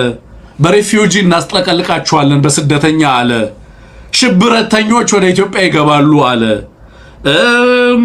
ይሄንን አቅም የላቸውም፣ 4 ኪሎ ቢመጡ ሰው የላቸውም አለ። ለማንም ያወራ ይመስላል። ኦዲየንሱ ምዕራባዊ ነው፣ አውቆታል። ሽንፈት እንደማይቀር አውቆታል። አቅም የላቸውም ግን ያለው ለብልጽግና ደጋፊዎች ነው። አቅም የላቸውም አለ። ለብልጽግና ደጋፊዎች የተነገረች ነች እቺ። አቅም የላቸውም። አቅም ምን ማለት ነው? ካፓቢሊቲ ምን ማለት ነው? የአማርታ ያሰንን ዴፊኒሽን እንተውና ወታደራዊ ካፓቢሊቲ ምን ማለት ነው? ወታደራዊ ካፓቢሊቲን፣ ፖለቲካውን፣ ዲፕሎማሲውን እያንዳንዱን ኢንስትሩመንት እናውራ ከተባለ ብልጽግና አሁን ባለው ደረጃ ለኔ ለፍርድ ተይዞ መቅረብ ያለበት ሽፍታ ነው። በሁሉም መመዘኛ የፖለቲካ ኃይል ወታደራዊ ኃይል አይደለም። ብልጽግና አልሞት ባይ ተጋዳይ ነው። እኔ በወንጀል መጠየቅ ያለበትና በቁጥጥር ስር ብልጽግናን የመዋል ሂደት ነው የቀረን ባይ ነኝ። በቁጥጥር ስር የመዋል ሂደት ነው የቀረ እንጂ ኦልሬዲ ከውስጥም ከውጭም ተሸንፏል። ስለዚህ ያንን አውቆ መቀበል አለበት። እንደውም በዚህ አጋጣሚ የምነግርህ ነገር አንሙት ምንድነው ኦህዴድ ራሱ አውቆ አብይ አህመድ እንዳበቃለት የራሱን ፕላን ቢ ጀምሯል። አብይ አህመድና ነባጫ ምናልባት ይሆናሉ ተላልፈው የሚሰጡት በኦህዴድ ካልኩለስ። ይሄ ሰውዬ እያስበላን ነው፣ ነገሩ አብቅቷል፣ ስለዚህ ወደ ራሳችን ፕላን እንመለስ እያለ ነው ኦህዴድ።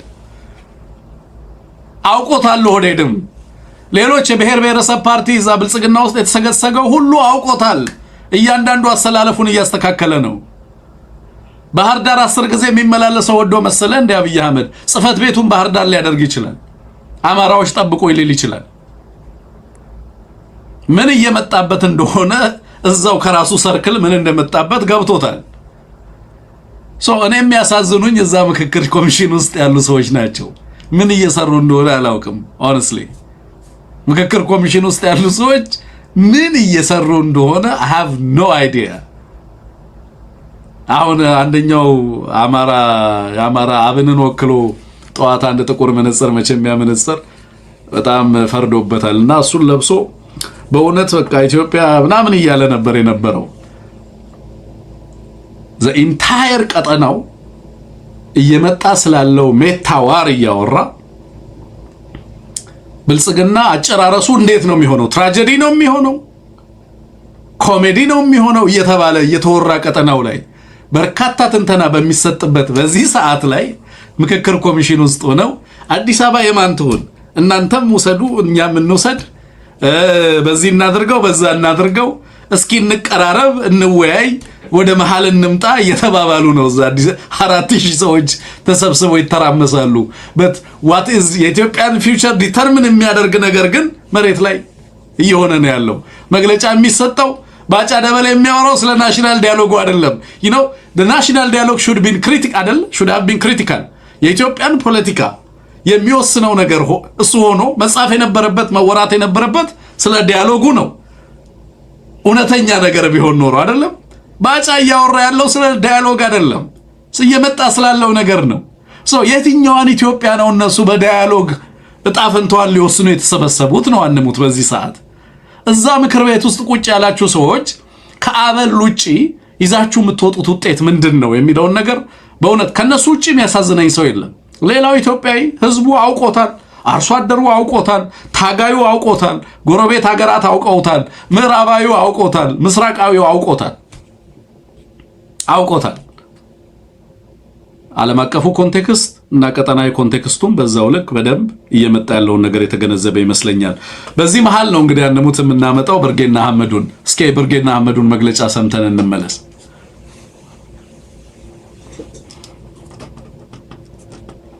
ብርጌና አህመዱ እናንተ ደግሞ ኤቢሲ ብሬክዳውን ላይ እንዳላችሁ እርግጠኛ ሁኑ። ኤቢሲ ብሬክዳውን ላይ ነው ያለነው።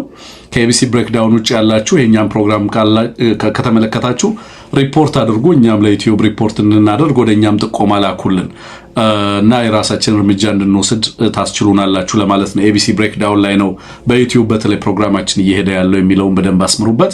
ከዛ ውጪ ሰብስክራይብ አድርጉ። ስቲከር የምትገዙን በጣም ነው የምናመሰግነው። በደንብ ስቲከር ግዙ። ኤቢሲን ሰፖርት አድርጉ። በቅርብ ጊዜ ኤቢሲን ሰፖርት የምናደርግበት መርሃ ግብር አለ። እዛ ላይ እንገናኛለን። ብርጌድና አህመዱ የብልጽግና የቁርጥ ቀን አዳኝ ሆኖ ቀርቧል። እስኪ እንስማው ምን እያለ እንደሆነ።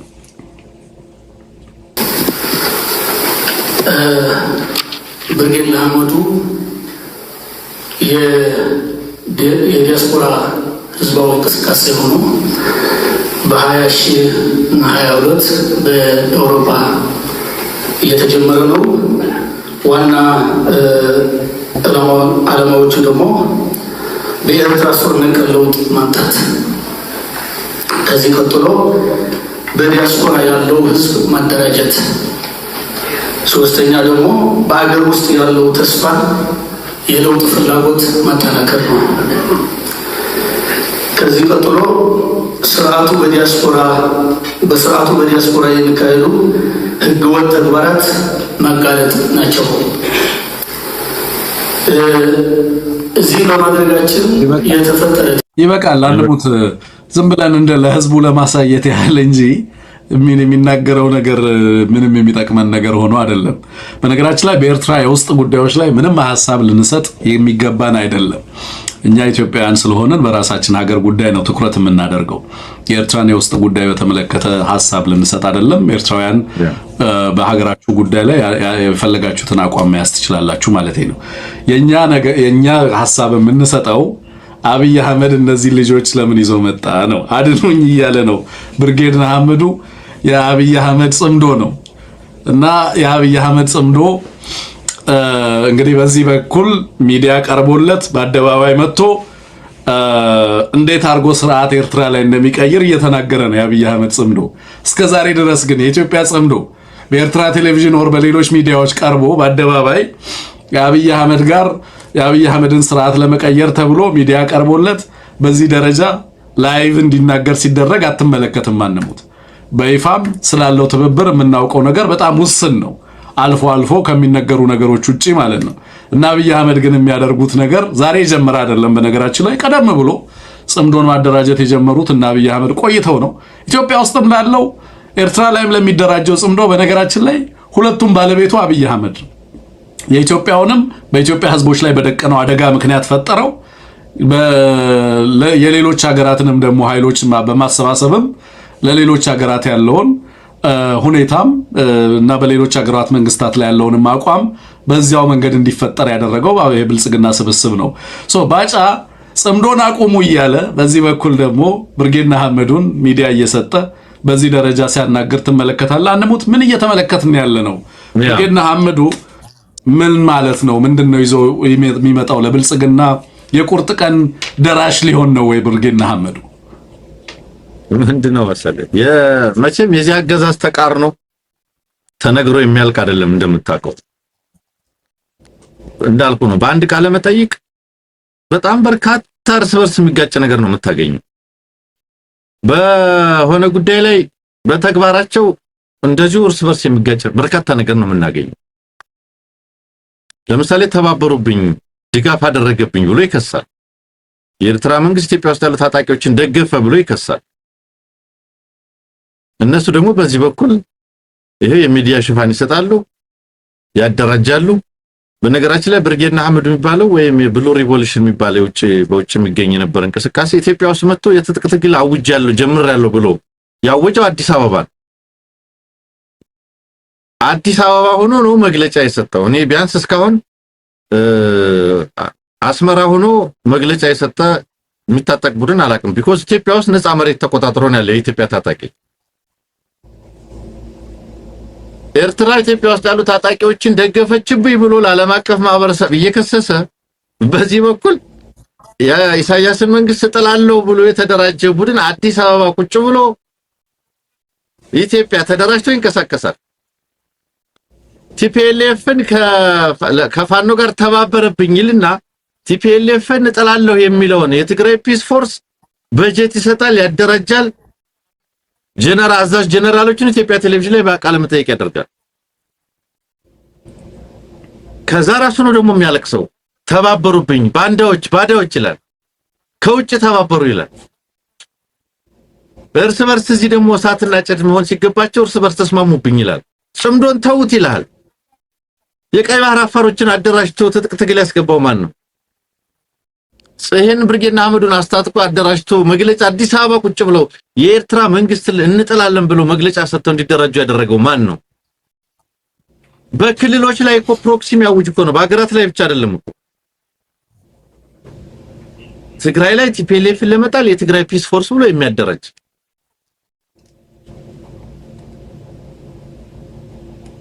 ሰሞኑን ደግሞ የራያ ዘብ ምናምን ብሎ በተመሳሳይ የሚሰራ ኦሮሚያ ላይ የራሱን ኦነግሽን የሚባል ሌላ የታጠቀ ቡድን በዩኒፎርሙም በፀጉር ድሬድም ተመሳሳይ የሆነ ኃይል አደራጅቶ ወንጀል ለማሳበብ የሚሰራ ራስ አይውል ተቃርኗቸው ራሳቸው የሚያደርጉትን ትክክል ሌላው የሚያደርገውን ግን ወጥረህ መኮንን ይሄ ማይገባው የለም። ፖሊሲያቸውና በሀገራትና በህዝቦች ላይ የተከተሉት አቋም አሁን ያሉበት ቦታ ላይ እንዳመጣቸው ለመመልከት ፍቃደኛ አይደሉም። እነሱ ሲያደርጉት ብቻ ነው ትክክል የሚሆነው። አዎ አንድ እሱ ነው። ሁለተኛ መካድ እኮ አንዳንድ ነገር ትክክል አለ። አንዳንድ ጊዜ የዲፕሎማሲ ሽፋን ትሰጠዋለህ፣ ትንሽ ሪዝን ምናምን ታስቀምጥ። የነዚህ ሰዎች እኮ ይለያል። የፖሊሲ ኦፍ ሪስትሬንት እኛ ምንም እያደረግን አይደለም ይላል። አንተ ብርጌድና አህመዱን ጠርተህ በኢትዮጵያ ቴሌቪዥን እንደዚህ መግለጫ እያሰጠ የኤርትራ መንግስት ቁጭ ብሎ ይመልከት። ወይም ይሄን ማድረግ የፖሊሲ ኦፍ ሪስትሬንት ነው፣ የመታቀብ ፖሊሲ ነው። ሰዎቹ ተምታቶባቸዋል። ወንድም ይኸው በአጭር ጊዜ እንጨርሰዋለን በቴክኖሎጂ አይደለም። ባጫ ቀደም በአንድ ቃለም ተይ በአጭር ጊዜ እንጨርሰዋለን። ከዛ አሸናፊና ተሸናፊ የለም እንዴ? አስታርቅልኝ እንጂ ወይ አሸናፊና ተሸናፊ የለም ብዬ ለያዝ ወይ ደግሞ አይ ጦርነቱ ከተነሳ በአጭር ጊዜ ነው የሚያልቀው መንግስት ቴክኖሎጂ አለው ብዬ ለያዘው። ወይ ራስ ጦርነቱ ከተጀመረ በአጭር ጊዜ ያልቃል ያለው ሰውዬ ይመልስና ጦርነቱ ከተጀመረ ካርታ ይለወጣል፣ መንግስታት ይወድቃሉ ይልሃል መልሶ። ምን አንድሞት አትፍረድበት ያለበት ሁኔታ እኮ ነው። አዎ በአንድ ቃለ መጠይቅ የሚምታቱ ነገሮች ሐሳቦች የትየለሌ ናቸው። አሁን ኢንቴንሽናቸው በምን እናታለን ምን ብለን ቁስል እንፍጠር ነው። እነዚህ ሊሰባሰቡ ሊጣመሩ ያሉ አካላትን እንዴት አድርገን እንሰብስባቸው? አሁን ዮሐንስን አፄ ዮሐንስን ሱዳን ገድለውታል፣ ሱዳኖች ገድለውታልና ቲፒኤልኤፍ እና ሱዳን ያላቸው 50 ዓመታት በላይ የተሻገረ የፕሬዝዳንት ለውጥ የመንግስት ለውጥ ያልቀየረውን ወዳጅነት እንዲህ ያለ ናሬቲቭ ሊቀይረው ነው። ይሄስ የስንት ሰው ጭንቅላት ሊቀይር? ባይዘው ታሪክ በብልጽግና ለብልጽግና የጦርነት ፍጆታ ነው የምትውለው። በነገራችን ላይ እንደ ብልጽግና ታሪክን አቢዩዝ የሚያደርግ ስብስብ የለም። ጎበና አስፈላጊ ሰዓት ላይ ነው የሚጠቀሰው። ከዛ በኋላ ወንጀለኛ ነው የሚባለው እና ፎቶግራፍ አረንጓዴ ቢጫ ፎቶ አሁን አረንጓዴ ቢጫ ባንዲራውን ይዛችሁ ዝመቱ ሊል ይፈልጋል ወቅቱ ሲመጣ። ግን ከዚህ በፊት ደግሞ ነጠላ ላይ እንኳን አረንጓዴ ቢጫ አሳያችሁኝ እያለ ሲቃዥ የሚያድር ቡድን ሆኖ ታገኘዋል።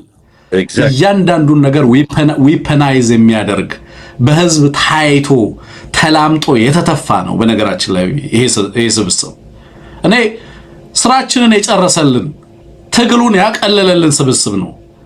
በበደሉ፣ በግፉ፣ በጨካኝነቱ እና ይኸው በንግግራቸው ብቻ ለምሳሌ ኤርትራን አልነካናትም አለ ኢትዮጵያ ቴሌቪዥን ብርጌድና አህመዱ ላይቭ መግለጫ እንዲሰጥ እያደረገ ኤርትራን አልነካናትም ይላል ባጫ እዛ ቢቢሲ ላይ። እና እንዲህ አይነት ተቃርኖ ተናበቡ የሚለውን ነገር ተናገርን፣ የሚሰማም የለም ማንሙት። ስለማንኛውም ባጫ በ27 ደቂቃ ውስጥ 27 አይነት ተቃርኖ ያስደመጠን አንተ እንዳልከው ነገሩ ግራ ስላጋባ ነው። እንዴት አድርጎ ማቅረብ የሚቻልበት እድልም ስለሌለ ነው። በነገራችን ላይ ምን ሊል ይችላል ነው። ፈርተናል ተብሎ መግለጫ አይሰጥም። ማንሙት እንሸነፋለን ተብሎ አብቅተውልናል ተብሎ መግለጫ አይሰጥም።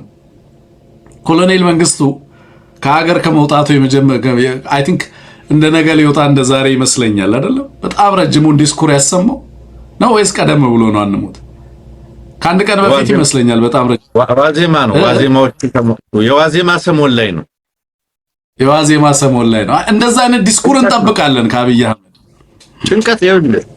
ጭንቀት እኮ አሁን በየትም ይምጣ ነው ነገር እኮ አሁን ያሉበት ሁኔታ በምንም ይሁን በምን ይችን ሁኔታ እንለፋት ነው። በቃ በምን እንለፋት ነው።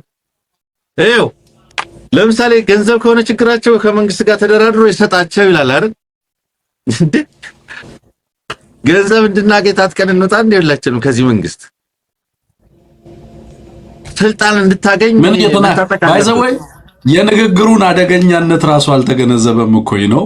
ባለወይ ዓለም አቀፉ ማህበረሰብ ይስቅባቸዋል እንደዚህ ሲያወሩ ማለት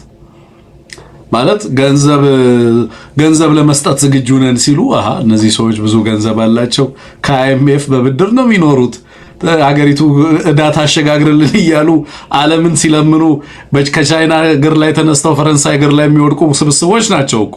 ዴፕት ሪስትራክቸሪንግ ይሉታል ሲያቆማጥሉት፣ እስከ ወገባቸው እስኪበጠስ ድረስ በእዳ እንትን ብለው ተቀብረው ማለት ነው። ዲፎልት እያደረጉ የዩሮ ቦንድን አንከፍልም እያሉ የተበደሩትን ገንዘብ እዚህ ጋር ይመጣና ደግሞ ለታጣቂዎች ገንዘብ እሰጣለሁ ይላል። ሌላው ግን አደገኛ ነገር ትንግርቱ እዚህ ላይ በደንብ በትኩረት መነገር ያለበት የአገዛዝ የሥራ ዕድል ፍጠር፣ ኑሮ ከበደን፣ ኑሮ አቅለልልን ሲባል በሰበብ አስባቡ የምትወስድብን ሀብትና ገንዘብ በዛብን፣ ወገባችን ጎበጠ ያለ ህዝብ ሲያለቅስ፣ ደሞዝ ቸገረን ያለን አስተማሪ፣ መምህር፣ ሐኪም አገር እያከመ የሱን ጦርነት የሱን ወታደር እያከመ ያለ ሐኪም ራበኝ ሲል ገንዘብ ለመስጠት ያልፈቀደ አገዛዝ ታጥቆ የሚወጋውን ግን ስልጣንና ገንዘብ እሰጣለሁ ነው የሚለው።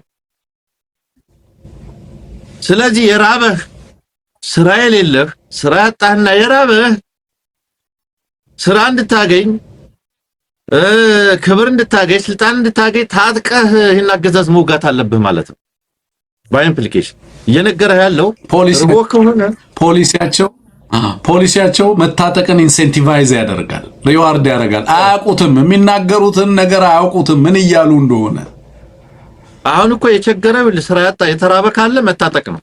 ከዛ እንደነ አሁን እኮ ስንት ኢንተለጀንት አማራ፣ ስንት ዳይናሚክ አማራ በአማራ ፖዝ የሚያምን ነገር ግን ትጥቅ ትግል ያልገባ ምናልባትም እየተቸገረ እየተራበ ያለ እኮ አለ አይደል?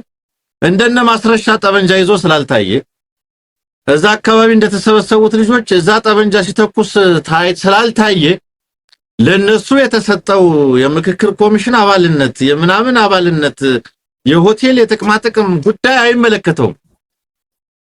እንደነሱ እንደዛ እንዲያገኝ ከሆነ ጠበንጃ ይዞ መታየት አለበት ማለት ነው።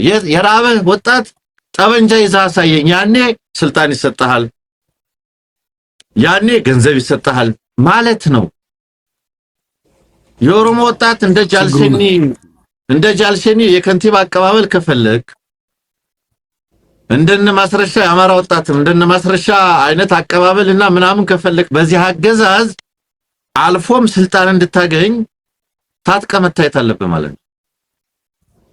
ያደረገው ጥሪ ነው። የሚናገሩት ነገር የሚያስከትለውን ነገር የሚገነዘቡ ሰዎች ብቻ ይሄ ለምን መሰለ የሚመጣው የዛሬን አውጪኝ ነው። በቃ እንዴት ልወጣት፣ እንዴት ልለፋት፣ እንዴት እነዚህን ሰዎች ምን ላርጋቸው? ስልጣን ከሆነ ኑና ስልጣን ወሰዱ። ያንተን ስልጣን አንፈልግም ነው እንጂ አብይ እኮ ቢችል አማራ ብልጽግና የሚባለውን አንስቶ እነዚህን ፋኖን ማስቀመጥ እኮ ይፈልጋል። ለሱ ስጋት እንደማይሆን ቢያረጋግጥ ክልሉን ስልጣን ካስረከብከን አንዋጋም ቢሉት አማራ ብልጽግናን አስወግዶ ለፋኖ ይሰጣል ክልሉ። አስፋራስ ፋኖስን እንደማይወጋው ካረጋገጠ እዚህ ድረስ መውጫ ቀዳዳ የጨነቀው አገዛዝ ሆኗል ነው እኔ የምረዳው። ለዚህ ነው ይሄ ጭንቀቱ ህዝብን ለመጨፍጨፍ ወደሚያስችል አስተሳሰብ ማይንድ ሴት እየወሰደው ነው። እጅግ በጣም አደገኛ አንተ ማድነስ ያልከው እብደት ውስጥ ይገባል ይሄ አገዛዝ። የኢትዮጵያ ህዝብ መዘጋጀት ያለበት የኢትዮጵያ ወጣት ማሰብ ያለበት እንዲህ አይነት ማድነስ ይመጣል የሚለው ነው ለማለት ነው። እንደማለት ኦሬዲ ማድነስ ውስጥ ነው። እኔ ደግሞ አንሙት ምለው ለምሳሌ እንጨራረሳለን ሲል ባጫ ደበሌ ኦሬዲ እኮ የአማራን ህዝብ እየጨረሰ ነው። ይሄ ስብስብ ኦሬዲ ጦርነት አውጆ እየፈጀው ነው። ምናልባት አዲስ አበባ ሲመጣ ከሆነ ጦርነት የጀመረ የሚመስላችሁ አንዳንድ ልሂቃን ጦርነት የሚጠየፉ የሚመስሉ ልሂቃን አሉ ነው ጀመረ አሉ ተጀመረ አለ ብለው እኔን በቀደም አሁን ለመክሰስ የመጡ ሰዎች ሀገሪቱ ልክ ጦርነት ውስጥ እንዳል ጦርነቱን ተጠይፈው አይደለም ነው አታክ ማድረግ ነው የፈለጉት እንጂ ጦርነትን የሚጠየፍ አካል ኦሬዲ ሀገሪቱ እስከ አፍንጫዋ ድረስ ጦርነት ውስጥ እንገልፍድ ነች። አዲስ አበባ ሲደርስ የሚጀምር ነገር የለም። ኦሬዲ ያልጀመረ ጦርነት የለም ሀገሪቱ ውስጥ። ግን ልሂቁ ሁሉን ነገር የሚለካው እሱ ካለበት አካባቢ አንፃር ነው እንጂ ኢትዮጵያ ህዝብ ካለበት አካባቢ አንፃር አይደለም። እና ልክ ለአንዳንዱ ጦርነት ያልጀመረ የሚመስለው አለ ዛሬም እና የአማራን ህዝብ ተመለከተ እንጨራረሳለን ሲል ባጃ እንዴ ኦሬዲ እየተጨራረስካ ህዝባችንን እየፈጀህ አይደለም ወይ? አንተ ጋር ሲመጣ ምናልባት በግለሰብ ደረጃ አንተን የሚመለከት ከሆነ የምታወራው ነገር እሱ ሌላ ነገር ነው የሚለውን ነገር ልታነሳ ትችላለህ ለማለት ነው። አንሙት ለአሁን ያለን ቆይታ ይበቃናል። ምናልባት ከኦቤን ጋር አብይ አህመድ ያደረገውን ቆይታ በኋላ ላይ ይዘን እንመጣለን። አብራችሁን ቆዩ አድማጭ ተመልካቾቻችን። ይህን ፕሮግራም ስለደገፋችሁ ሐሳብ አስተያየት ስለሰጣችሁ በጣም በርካቶች እና አበበ እነ ፍጹም እነ ቲኤምደብሊው ሌሎቻችሁም ስቲከር የገዛችሁን እና ሃክሎ ሎጂስቲክስ ሌሎችም ወንድሞች እነ ሙሌን ጨምሮ በጣም እናመሰግናለን። እነ ሳሚቲዮም እንደዚሁ ዛሬ ሁላችሁም ከኛ ጋር ነበራችሁ። ገራሚ ቆይታ ነበር የነበረን። በአዳዲስ ጉዳዮች በኋላ ላይ እንመጣለን። አዳዲስ ነገሮች አሉ ብዬ አስባለሁ። ስለዚህ እኛም አንተኛም እናንተም ያለውን ነገር እየተከታተላችሁ ጠብቁን። ሰብስክራይብ ያላረጋችሁ ሰብስክራይብ አድርጉን። ሰብስክሪፕሽን ይገባናል። ቢያንስ በሱ እንኳን አግዙ ለማለት ነው። እግዚአብሔር ይስጥልን። መልካም ምሽት ይሁንላችሁ።